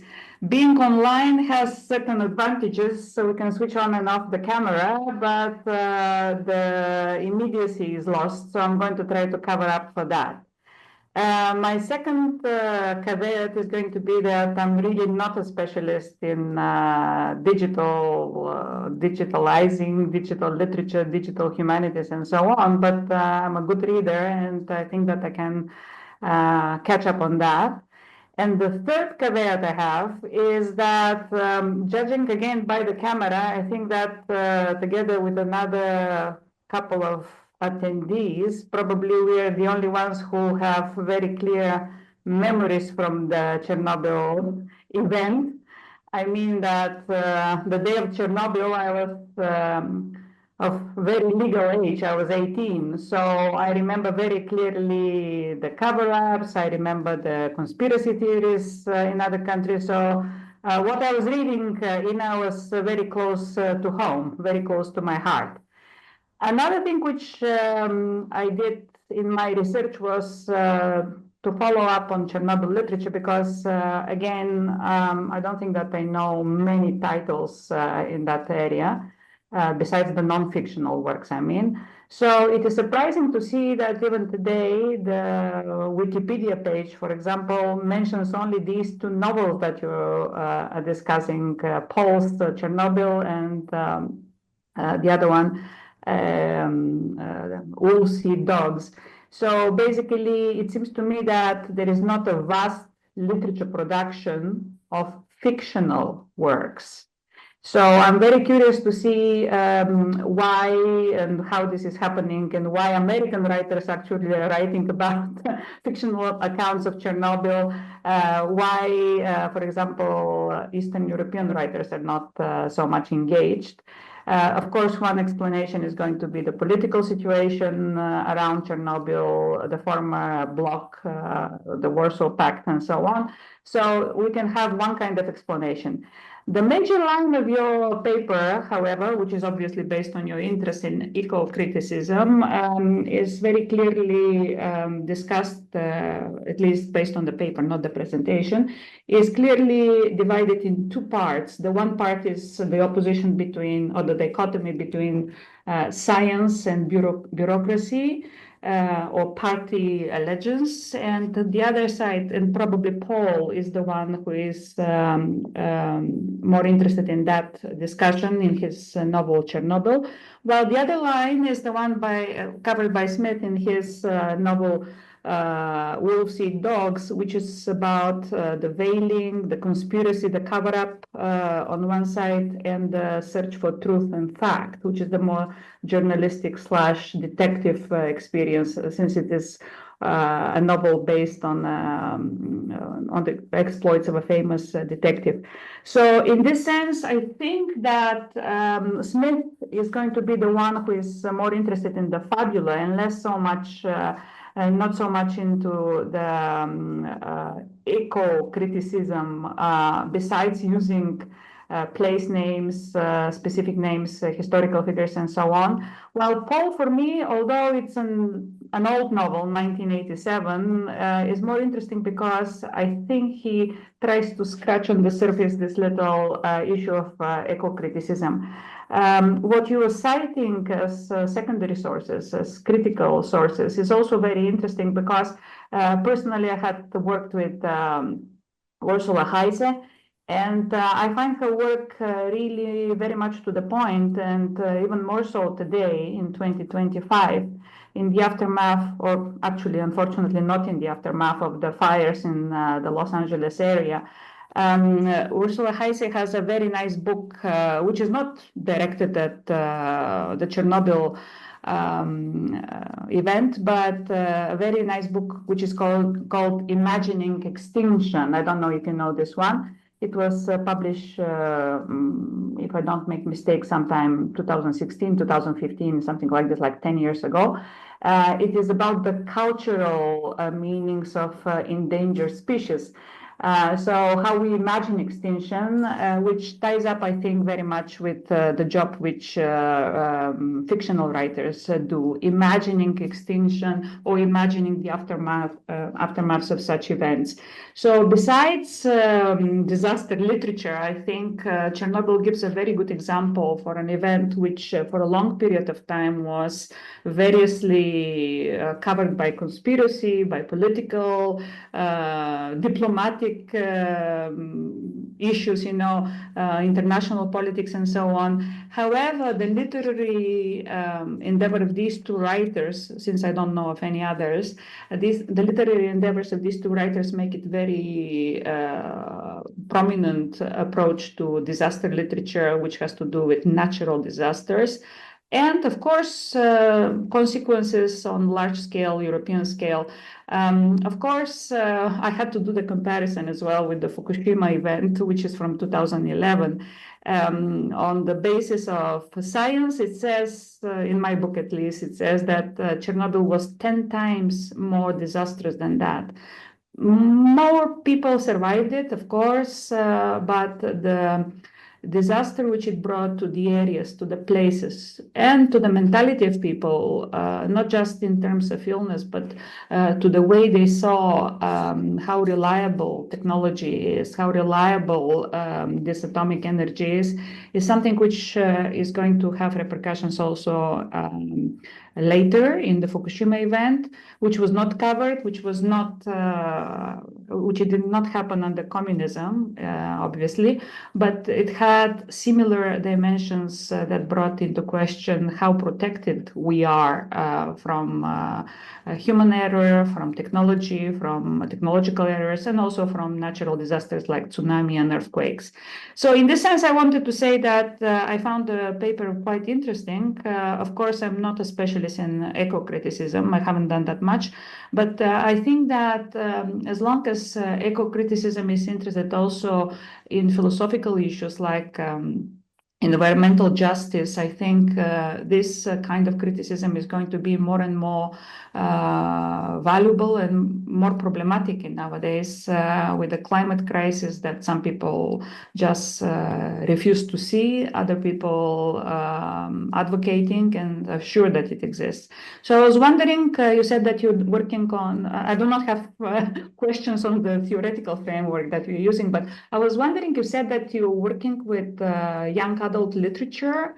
How do you see the possibility of translating an event which is from, as you said, 40 years approximately, 1986, into different generation, very digitally informed generation, digitally masterful generation, and moreover, crossing the bridge between cultures, people who might not know so much about politics, the former union, and so on. So age, time, and place, because I think you mentioned these are American authors of young adult literature as well. So all these three things which are circulating new generation of readers. So the question of ownership, obviously Chernobyl is not a European thing to keep forever, but the issue of translating such critical moments in the history of Europe into to be read by new generations of readers, younger generations, and people who probably have a little bit of problem even with geography, let's say, who are a TikTok generation. That's my question. I don't have anything else. Yeah. Thank you for reading and for comments. And actually, I see that you managed to catch that points which are interesting for me, because I am trying to avoid. Just about 10 years ago, I was no, even more when I was speaking about the fictionalizing the Chernobyl disaster. I was speaking within the apocalyptic rhetoric, and one presentation when I was speaking in that way, one of the people who was listening to me, then I understand that it was one of the scientist, he took my elbow, pushed me in the corner and said, Ina, stop making people scared. Radiation is everywhere. We should get used to, we are living within radiation. We should know how to use this knowledge. And actually his comment was totally just changed my attitude to research on the fictional, research on the nuclear fiction and Chernobyl fiction in particular. As for your questions, I'd like to just very often I'm asked the question, is still the Chernobyl disaster is in the focus of fictional writing? Do the writers write about the Chernobyl disaster? Yes, they write about the Chernobyl disaster a little bit in a different perspective. And here, just near me, there are the books which I'd like to demonstrate. The first one, it is the British writer, The Lost Child of Chernobyl. It is for young adult. It is the comics, I don't know, just this one. The other one, the same, it is the Finnish, 2 years ago, Finnish writer, Chernobyl and Koirat, Chernobyl dogs. It is the same situation. Just we can see that. And I don't say already about the Ukrainian books, which are rather new, just not a lot of books, and I know that at least I know about two fictional writings for young adult is going to be published soon because of this almost 40 years anniversary of the disaster next year. Yes, it is. I can say about the difference in presenting the disaster. If within the immediately after the disaster and before the beginning of 2000 year, just it was the Chernobyl was presented as the apocalyptic event, as the just usually from the perspective of survival. Now we can see within this new just this fresh representation of the Chernobyl disaster, I can say that we can see this shift from survival narrative to the narrative of hope, resilience and inspiration. It happens. It is necessary to live without that. And even more, just the protagonist in this novel, they escape to the exclusion zone in order to research their own spiritual changes, to find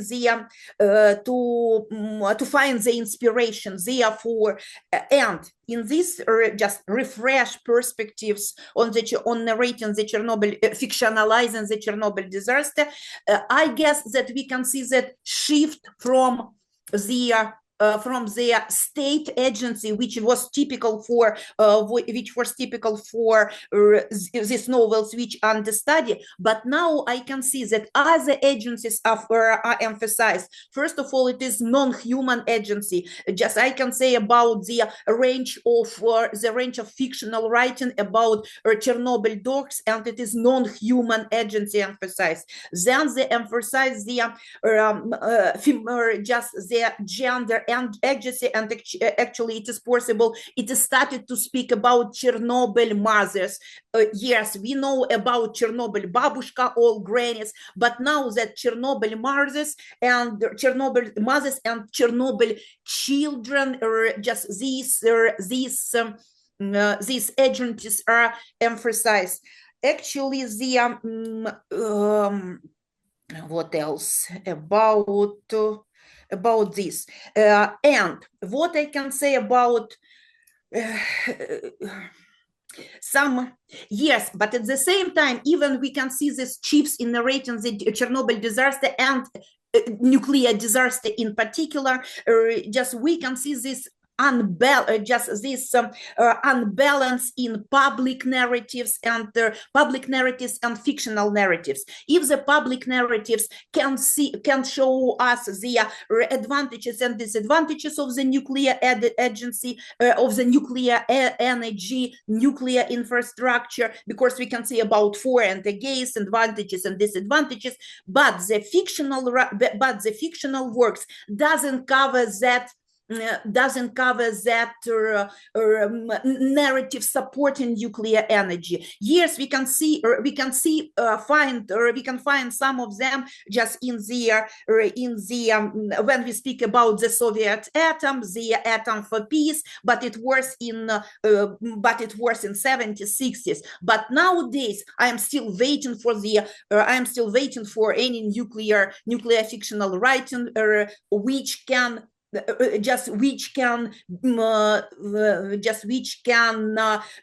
represent the advantages of using nuclear energy nowadays. But at this moment, I cannot see them. I understand that my presentation is lack of digital component. Just because I promised to contribute with the collaborative storytelling, I wanted I planned to represent that the digitalization of the nuclear disaster within video games and maybe in other digital spaces. But maybe it was my mistake was to focus only on these novels, and if to contribute to, if I want if to speak about the further publication, maybe I need to contribute to add that that novels, which by the way, it is one of the novels, just this one, it is the flowers near the fourth reactor. It is a Ukrainian. It has the additional material where through the QR code it is possible to go to some material which are developed by historians, psychologists, teachers, doctors, and they give advice how to discuss the Chernobyl events with children of different age. That's why it is some recommendations. Yes, the state agency in these novels for children is not so bright. Maybe I focus attention on those novels where it is clearly possible to see the political. Those novels which can be considered as a political novel. But I am here for inspiration to see. Just thank you for your comments, and just other teacher and other participants just give me that inspiration which I need. Thank you. Are there any questions, either here or online? Thank you very much, Ina. I was really interested in the comment from Brun about the communication of scientific ideas through the personal, and I think there's a lot of similarities to some of the claims about political writing, even in someone like Lukács, who's very kind of canonical in terms of thinking about the political consequences of the novel. So I wonder if you could maybe say something about the similarity or the difference between a communication of scientific information and a way in which we might understand a political force for that communication. Do you think that they just follow from one from the other, or do you think there's maybe a slightly different mechanism? Thank you. Just I don't know your name, but I just but thank you for your question. Just yes, just in this concern, I'd like to refer to that to the emotionalization of scientific facts. Just in order to attract readers' attention, it is just the scientific facts should be emotionalized or personalized, and nuclear fiction and fictionalizing the nuclear disaster, fictionalizing actually any nuclear energy related event can be that tool which help to introduce the nuclear their scientific knowledge, at least to focus readers' attention on scientific knowledge. And if we consider, especially when we say about the nuclear history of the humanity, just for example, now I am writing the article on the health literacy, just as a nuclear fiction as a health as a tool of contributing to health literacy, where and I try to focus the attention how the writers recover their health-related event and the consequences of the nuclear disaster in their fictional writing. Yes, this result in the blurring that line between scientific facts in itself and their representations with the help of the imaginaries and the just with the help of imaginaries, but at least it is one of the way of transmitting your scientific knowledge to the readers. Thank you. Is there any other question? Okay. Then maybe we close the session here. I thank both of you. And do we need a break for 5 minutes, or do we move straight to the text discussion? So now we wanted to discuss texts together and asked for suggestions, and Verónica was kind enough to suggest us this text from Claudia Kozak, who we didn't know before we read her text, and we are very grateful that you allowed us to discover her paper and her work, and we thought it was a good opportunity to discuss what is at stake also with digital literature. And the text addresses some of the topics you already mentioned in your presentation, but we thought it would be the occasion to go further and discuss this topic a bit longer. So thank you. Thank you. I just, I don't know who read it, but I just gave an introduction, and we can see some pieces of work that are different than the ones I show.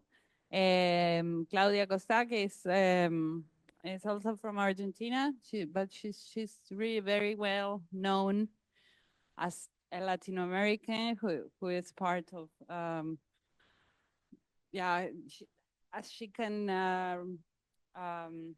she has like a long academic path, and she's everywhere. Many people knows her. So and in this text, she has been working always with experimental literature in different, let's say, graffiti also. So she did her PhD 30 years ago about graffiti. So she has been always in this marginal expression of literature, and then she interested in literature, I don't know, 20 years ago or so.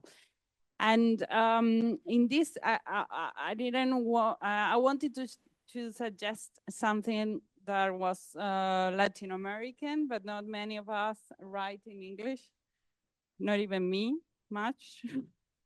So this one, I think it's a nice text because it also argues about the place of global South, global North, and the difficulties of being in where you are located, where you are based on, and about also the problems and the advantage also of creating and doing academic work from the South.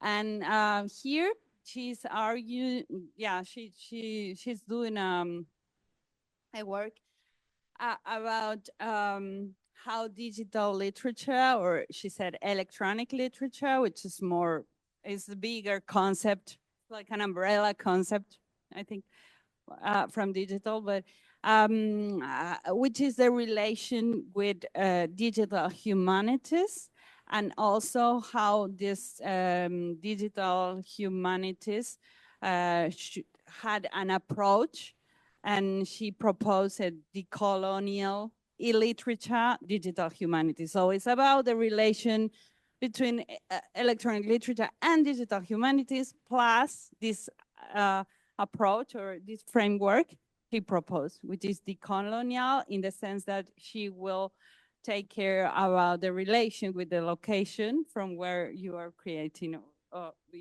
or writing. The thing is that in digital humanities in general, people who do digital literature don't necessarily think they are doing digital humanities, because they don't. Usually they are just creating a piece of work.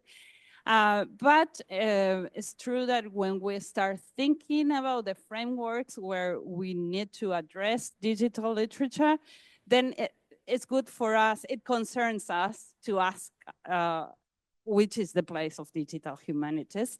And not only this, she argued against this instrumental function that has digital humanities, which I think, this is my opinion, that many people who do digital humanities are now, like, let's say Moretti, are now themselves doing a critique to this close reading or distant reading perspective as very instrumental and very far away from the critic work of critic of literature. And so she in the article, she's trying to find these alternative discourses for showing the denaturalization of the perspective of digital humanities. And she I don't know how many of you know Mignolo, or he's from Córdoba, from Argentina, but he lives in US since forever. And also the Sousa, and then Tia Pittman and Claire Taylor. They work in Leeds, I think, in England. But they work with Latin American electronic literature. And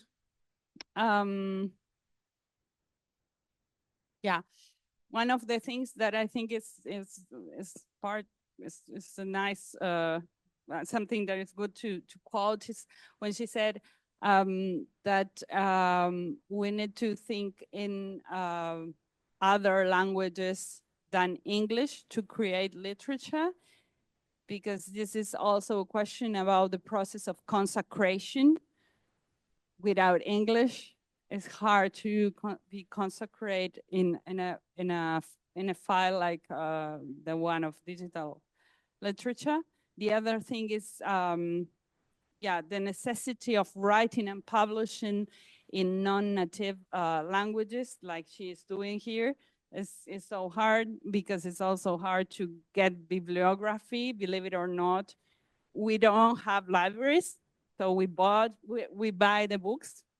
True, we don't have resources, and this lack of resources make us hard to publish also, and to be there is an equality also for this. Well, and then she's saying that when she talks about Global South, she's not talking about Global South as a geographic part of the world, but there is South in the north and north in the south. So Sao Paulo or Buenos Aires will be more global north probably than, I don't know, I don't want to say, but I don't know. Than Texas. Well, I hope nobody's from Texas, but I'm from San Juan, which is Texas from my country, so okay. I can say. And then this one is the one I mentioned. This piece of work here is the one I mentioned in my presentation when I answered one of the questions. And this is if you want, we can see the video, because it's well, she mentioned many, but this one is the creation of programming language in Arabic. So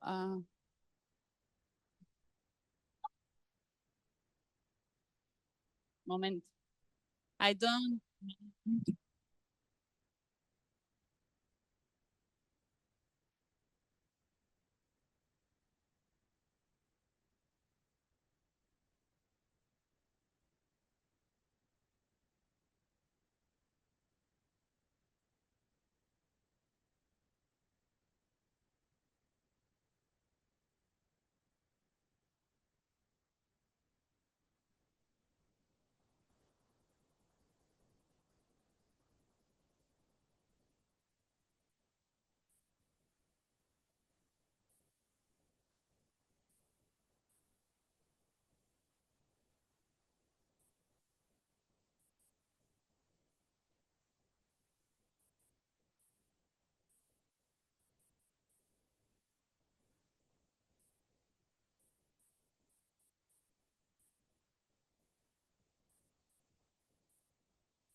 Yeah. Okay. No. Yeah. Okay. So okay. Quechua mimesis. Quechua is a language from Argentina, Chile, and then this is this is an activist, an artivista. I don't know if this is used in English, artivist, art, like from art, activist. Okay. So, and she does these memes in, well, it's not this, sorry.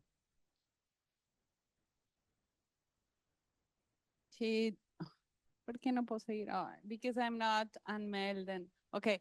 But yeah, she does the memes and the in Quechua and the translation in Spanish.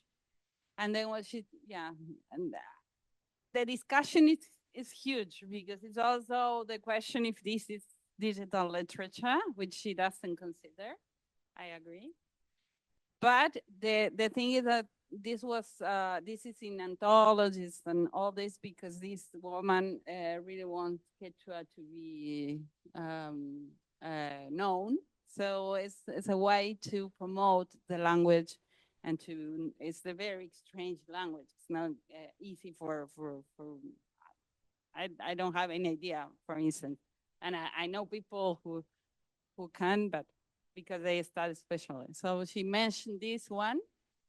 And then she mentioned also work of Eugenio Tiselli that I mentioned also, but yeah. She mentioned many pieces of work, but are different. I wanted to show it because it's different from the one I show it in my presentation. So I thought it was interesting. Well,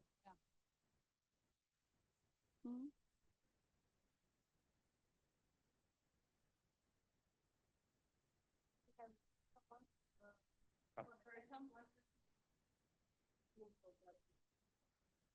Okay.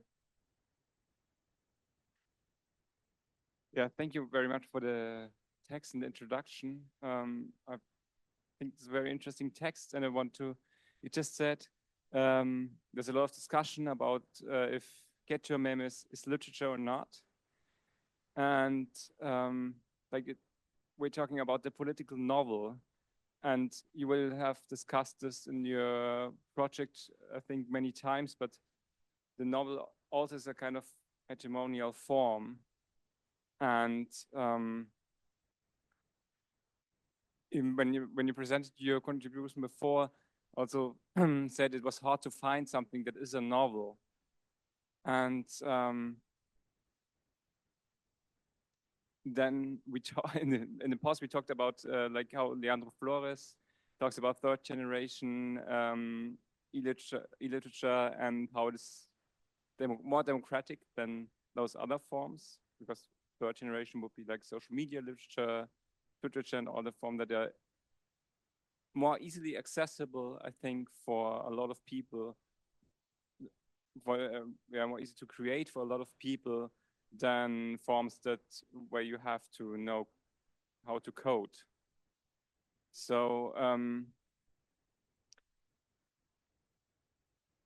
I wanted to ask if, speaking of the political novel in the digital area especially, does marginalize a lot of forms that are like doing something that our political novels are also doing maybe at other times or at the same time. But if you ask for political literature in the digital area, maybe those are the forms that one should take into account. Yeah, this have political impact, but you have to take into account if you ask for the political, and ask maybe for forms that do the same thing that novels do or used to do.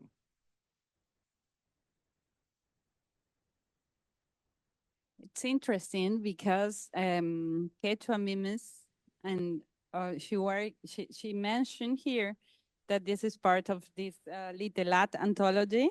She worked with Leo Flores, Rodolfo Mata, and they were the editors. And they discussed, and it was Leo who wanted to put Quechua memes, and of course they negotiate. But I know she's not. She doesn't agree. She agrees because it's good to have another language, right? The variety of languages is very important.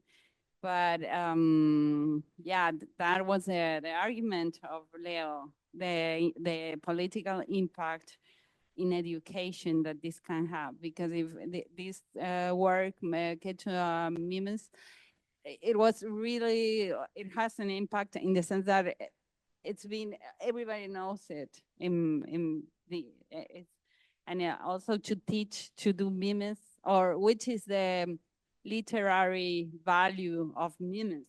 That's memes, I don't know in English, mimes, huh? Oh, yeah, memes. Of course, it would have much more impact than this one, which is for me much more political. This is Eugenio Tiselli's work. This is the article of the National Constitution. She mentioned this one also in the article. And this is the article of the Mexican, it is article number 27. In the Mexican Constitution about the natural resources and the way the natural resources should be the government have to take care, share, blah blah blah, limits, etc. Or he proposed that each time the New York stock bonds, stocks, thank you. Is green, and so it's positive, then one word will change to red in English, automatically translate randomly somewhere in the article, right? This is over. I mean, this is it runs for 2 years or 3 years, and that's it. And so, as you can see, some words are still in Spanish, but most of it are majority of them are in read and translated somehow. And so I think this is much more political if I think in the meaning, in the concept, etc. And it's much, but it's so hard to get to the concept. And when we teach this, it's like the students are like, no, get some memes, please, because it's hard to understand as a concept. I mean, to do it, to understand as a concept, etc. So the question is this what is literature, and then what we want with the literature we produce? It's the same matter of, I think it's the same question we do with bestsellers, or I don't know, in print literature it exists also. Yeah, if I can follow up on that, I mean, like, that's a question of impact. Like, if I understand you correctly, like who reads it, who can understand it, and like, is it again the number of readers who can kind of relate something political to that, or can derive some political importance from it. But I think like what you mentioned, Elias, is like really, I would not say a blind spot of us sitting here, or us as a team, or of the project as a whole, but it's a necessity to reflect on, like one side, what is novel, inherited, like the concept and praxis inherited from literary history and literary scholarship. On the one side, because it is a normative framework, I mean, we address nation today as one of, like its kind of resonances or resonating bodies, or something like resonating bodies on the one hand, and on the other hand, we have to discuss politics, or what is political. And like, I think what we kind of learned from this random selection of political novels we discussed last year at our book club in the Literaturhaus, and we discussed, like, we took titles more or less randomly, but which we considered somehow political in contemporary literary production, like they are seen as political in a way. And like, I don't know if that's our collective conclusion or just mine, but I think like one of the problem with these novels was that these novels were produced or are considered as political novels from a certain standpoint, and that's the standpoint of literary publishers, so that's what counts as political from the perspective of contemporary literary publishers. And like book awards and things like that, but it doesn't mean then that these novels have some kind of political impact or that they relate to like true politics in whatever sense we understand as true. So perhaps these are really two tracks to talk about when we and in the end, yes, what that it opens the question: is political novel, which is selected by the contemporary publishers, really political in this broader social sense, or we should search for political impacts of other sorts of writing? And then we come, among other things, to digital writing, because yeah, I mean, it has some literariness, like memes, you know. Something poetical or some kind of playfulness, or you know, like a system of references, etc. It's not canonized, or it's not consecrated in this traditional literary sense, but it has some kind of political weight, which is, I mean, I would not say more or less, but it has some political value, which is different than the value appreciated by the readers of political novels in this traditional sense. So I think that's also one of the reasons why we are making this workshop, because you know, you can say like political novel inherited from the 20th century has nothing to do with politics in 21st century. I mean, if you kind of sharpen the argument, yeah.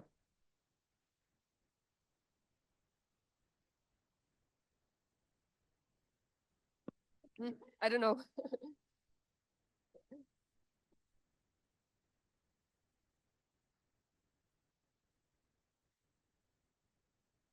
Sorry, I feel like I want to kind of follow on from your comment there, because I think that, you know, one of the ways in which I've been thinking about that question has been a question of narrative, and that might be the novel as a particular mode of narrative, but we might more generally think of storytelling or kind of an account of events.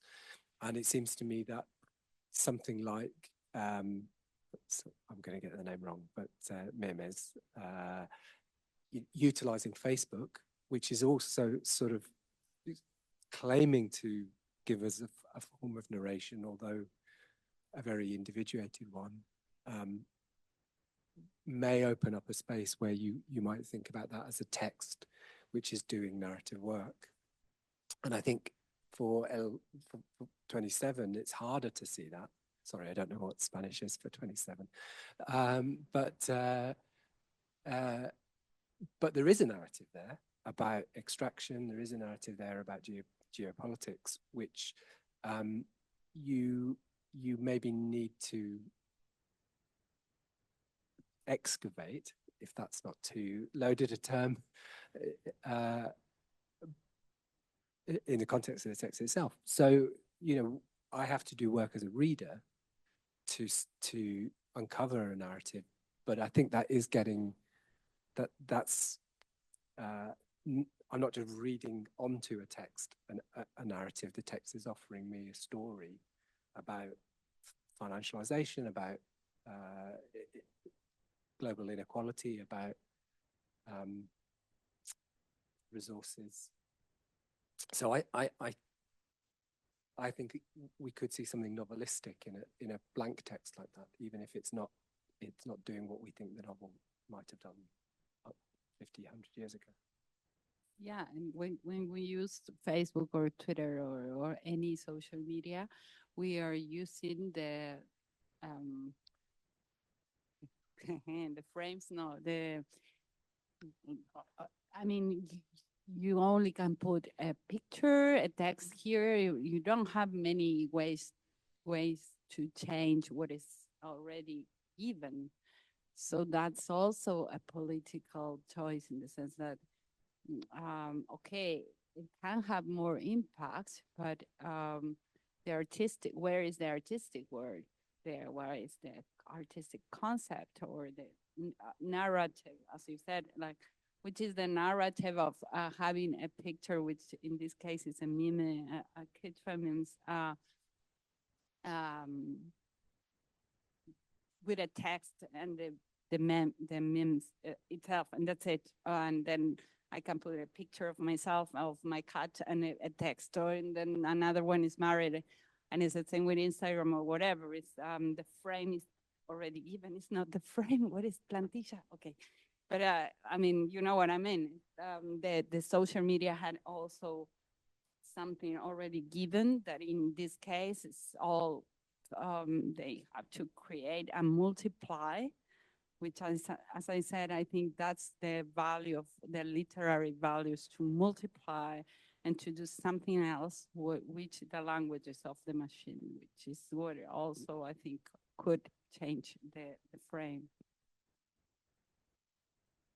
I mean, I do want to talk about ownership again, because when I put a photo on Instagram, Meta owns it and can use it. You know, I have friends who have seen pictures of their daughter on the cover of books because it's been sold by, it's been, you know, skimmed off these platforms and sold to generate profit. So there's a real, you know, there's a very deep contradiction, I think, in terms of an attempt to resist these things on the platforms that are simultaneously extracting value.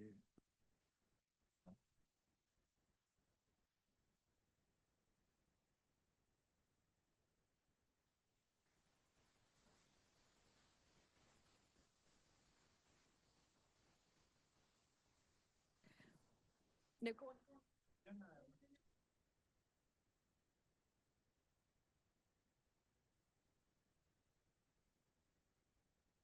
Really enjoyed reading the text and thought it was very helpful. Yeah. Where to start? I mean, I think trying to link this to, so in what you were saying, Ivana, about the kind of the need to take other forms into consideration, I agree that we need to do that, and we do that in a way. I mean, not to get, and also the idea that do you remember? Oh, sorry, my thoughts are all over the place. The workshop that we had in Cambridge in January, this time last year, we talked about the literariness of public discourse. And I think that kind of relates to what you were saying, Liam, and how you can kind of read all of this in different narratives, and the power structures are there in the novel form, they're there on the platforms, they're there like cutting across the discourse. So these tools are kind of helpful for reading the world. Is that too like big and abstract and a bit like, I don't know. So all of these things, these kind of, and it need to be applied across the board, I guess. And the fact that there are still so many novels, and also maybe going back to the earlier discussion, there are also conventional looking novels that try to integrate and kind of engage with all of these things, suggests that they are not inseparable and that we don't therefore need to kind of write them off.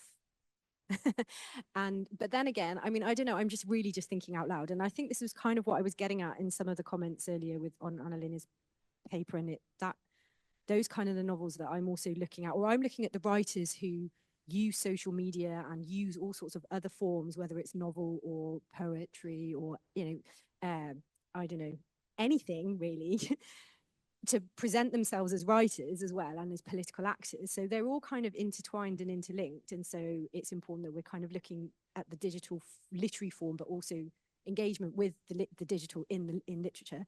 I'm really going around in circles now.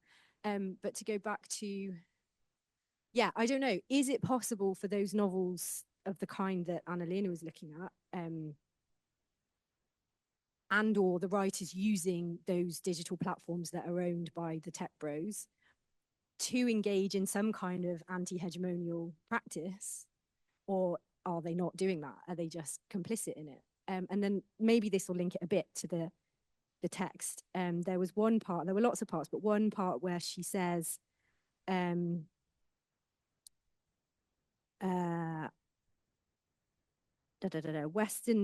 traditional Western versification requires learning expertise, so why include it in the experimental, just to, if I've understood it correctly.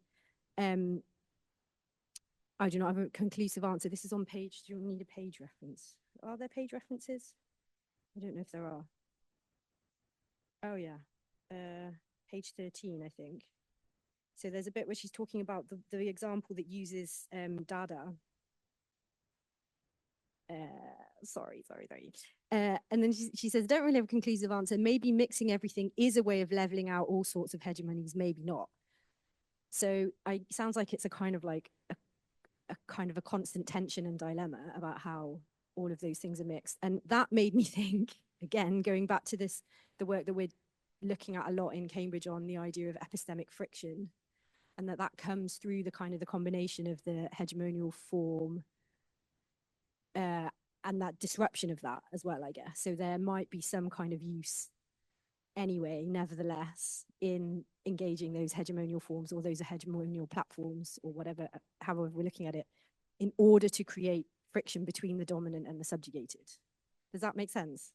And I don't even know why, yeah, I don't know. That's just my thoughts at this. But that also feels a little bit naive because it means that I'm kind of, I don't know, I feel like, am I just making excuses for why we like reading novels and why we like using Facebook and that kind of thing? But I think that's also partly because I am genuinely interested in the people who are doing that publicly as well. Yeah, I don't know, not just, partly for me as an ethical question for me, but also in terms of what the writers that I do look what they do in terms of their political and public interventions as well.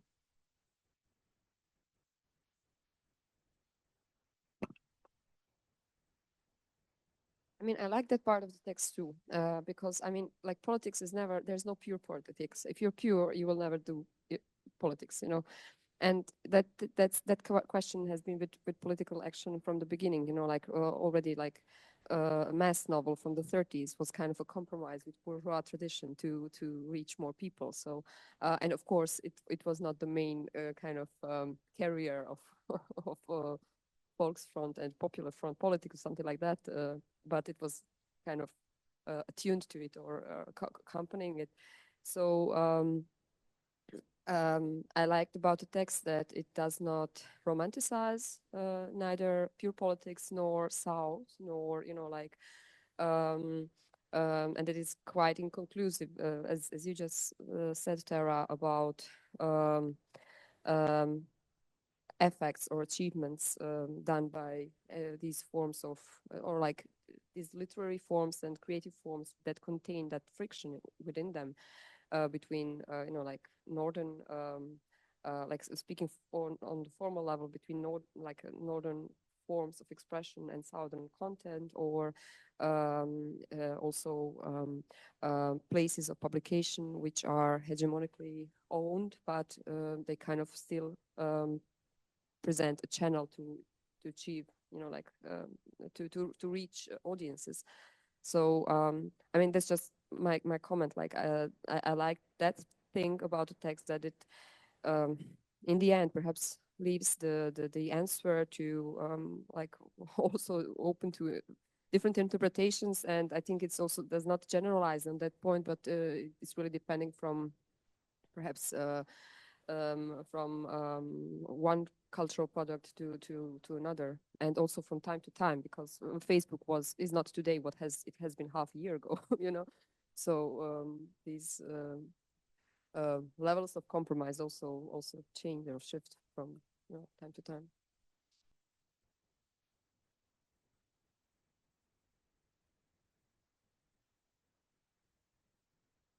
Dadaísmo zapotecano, that I think that is it disappeared, the piece of work.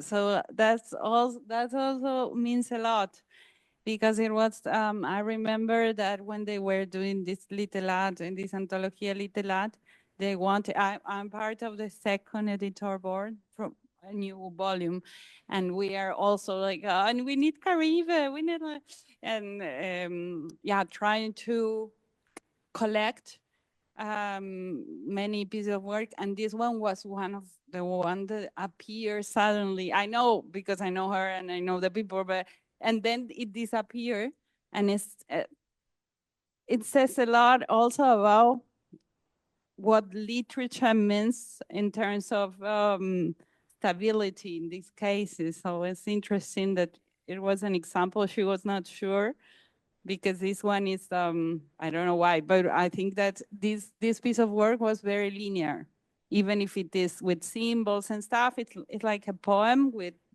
drawings. That's it. But that's it. It's okay. But I mean, it's not interactive, it's not performative. And now I think it disappears. So I just wanted to add that. That is also speak about how in Mexico the tradition is so important, but then the pieces of work that usually survive are those that are part of some institution, like Centro de Cultura Digital, which is very important, but they didn't take care about Dadaísmo Zapoteca to archive, and this is a question about the archive, why some pieces of work are archived and why they are not. For instance, the Next is part of the e-literature organization, and they are collecting pieces of work, many, that have disappeared, and they are emulating some of them that are done in Flash, so that disappear, or Director, or many software. And then there you see that it's also the software, the hardware, the resources you have to emulate, etc. It's also a matter of a political matter somehow, because some of them disappear and nobody cares, not even the authors, because the authors don't have the concept of authorship as in print support. It's not the same, so it's interesting.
Another question, because it's like a basic question. We had Christoph, Aurore, and me. We had a very short conversation about the text before the workshop began. I mean, I think we all have some kind of a general idea of what are digital humanities, but there are also like different. You know, like perhaps we can also talk about that because I realized as you were explaining electronic literature, I don't know what was a few minutes ago, or like during the earlier conversation, that I was thinking of digital literature, and then I wasn't so sure about the context of the role of the 60s here. But yeah, you said like of course that's the part I overlooked while reading the text. Like electronic literature is much broader, and you know, like includes pre-digital technologies or techniques of writing as well. Yeah, so perhaps we can also talk about digital humanities. I mean, because perhaps there are elements of digital humanities which do not fall into this like most recognizable category of, I don't know, digital publishing, open access policies, or collecting data and making databases, but I don't know if like some kind of digital activism, which is non-institutionalized, like in the global south or in semi-peripheral countries, or like pirateship, like pirate publishing. Is that also part of digital humanities in a broader sense, or is digital humanities only the name for, you know, like humanities which are kind of institutionalized and recognized as legal and legitimate? Yeah. I have no, mean, I've never looked I at don't the work definition. exactly in digital humanities, but I can say that the question, at least in the article, is that is electronic literature part of this file or no, oder nicht? And I think that this question is very important because digital humanities usually have this idea of huge corpora that is digitalized. In the case of literature, it's really relevant for the impact again, because suddenly the people could, digitalize this amount of information, and then the computer can do so much. But then this, of course, when we talk about electronic literature, specifically digital literature, we're not talking about digitalized literature. We are talking about completely new creation, so born digital. And there is a consensus about this is born digital. So what is doing digital humanities with this? Is this the part of digital humanities for creation and critical work with the tools of digital humanities? Because also, this is another thing, digital humanities uses many tools as instruments of, because, and it's okay, because if you need to collect so much information, you need tools, you have the tools, you use it, it's fine. But what else can we do with it? And I think in some pieces of work of digital of digital literature, they will work with a software for lexicography, or for mapping, but to create something totally new. There is a work which is collocations that they use, as she is a woman, the author, and she uses a software for collocations, for lexicography. And it's a super nice work because she do a poetic piece of work with books of physics, and she used it critically, the same tool that maybe their colleagues are using for more instrumental work. So that is not very, Claudia Kozak doesn't work on it specifically, but I think it's a very interesting question. If there is a convergence between electronic literature and digital humanities, or is something that is against, or yeah.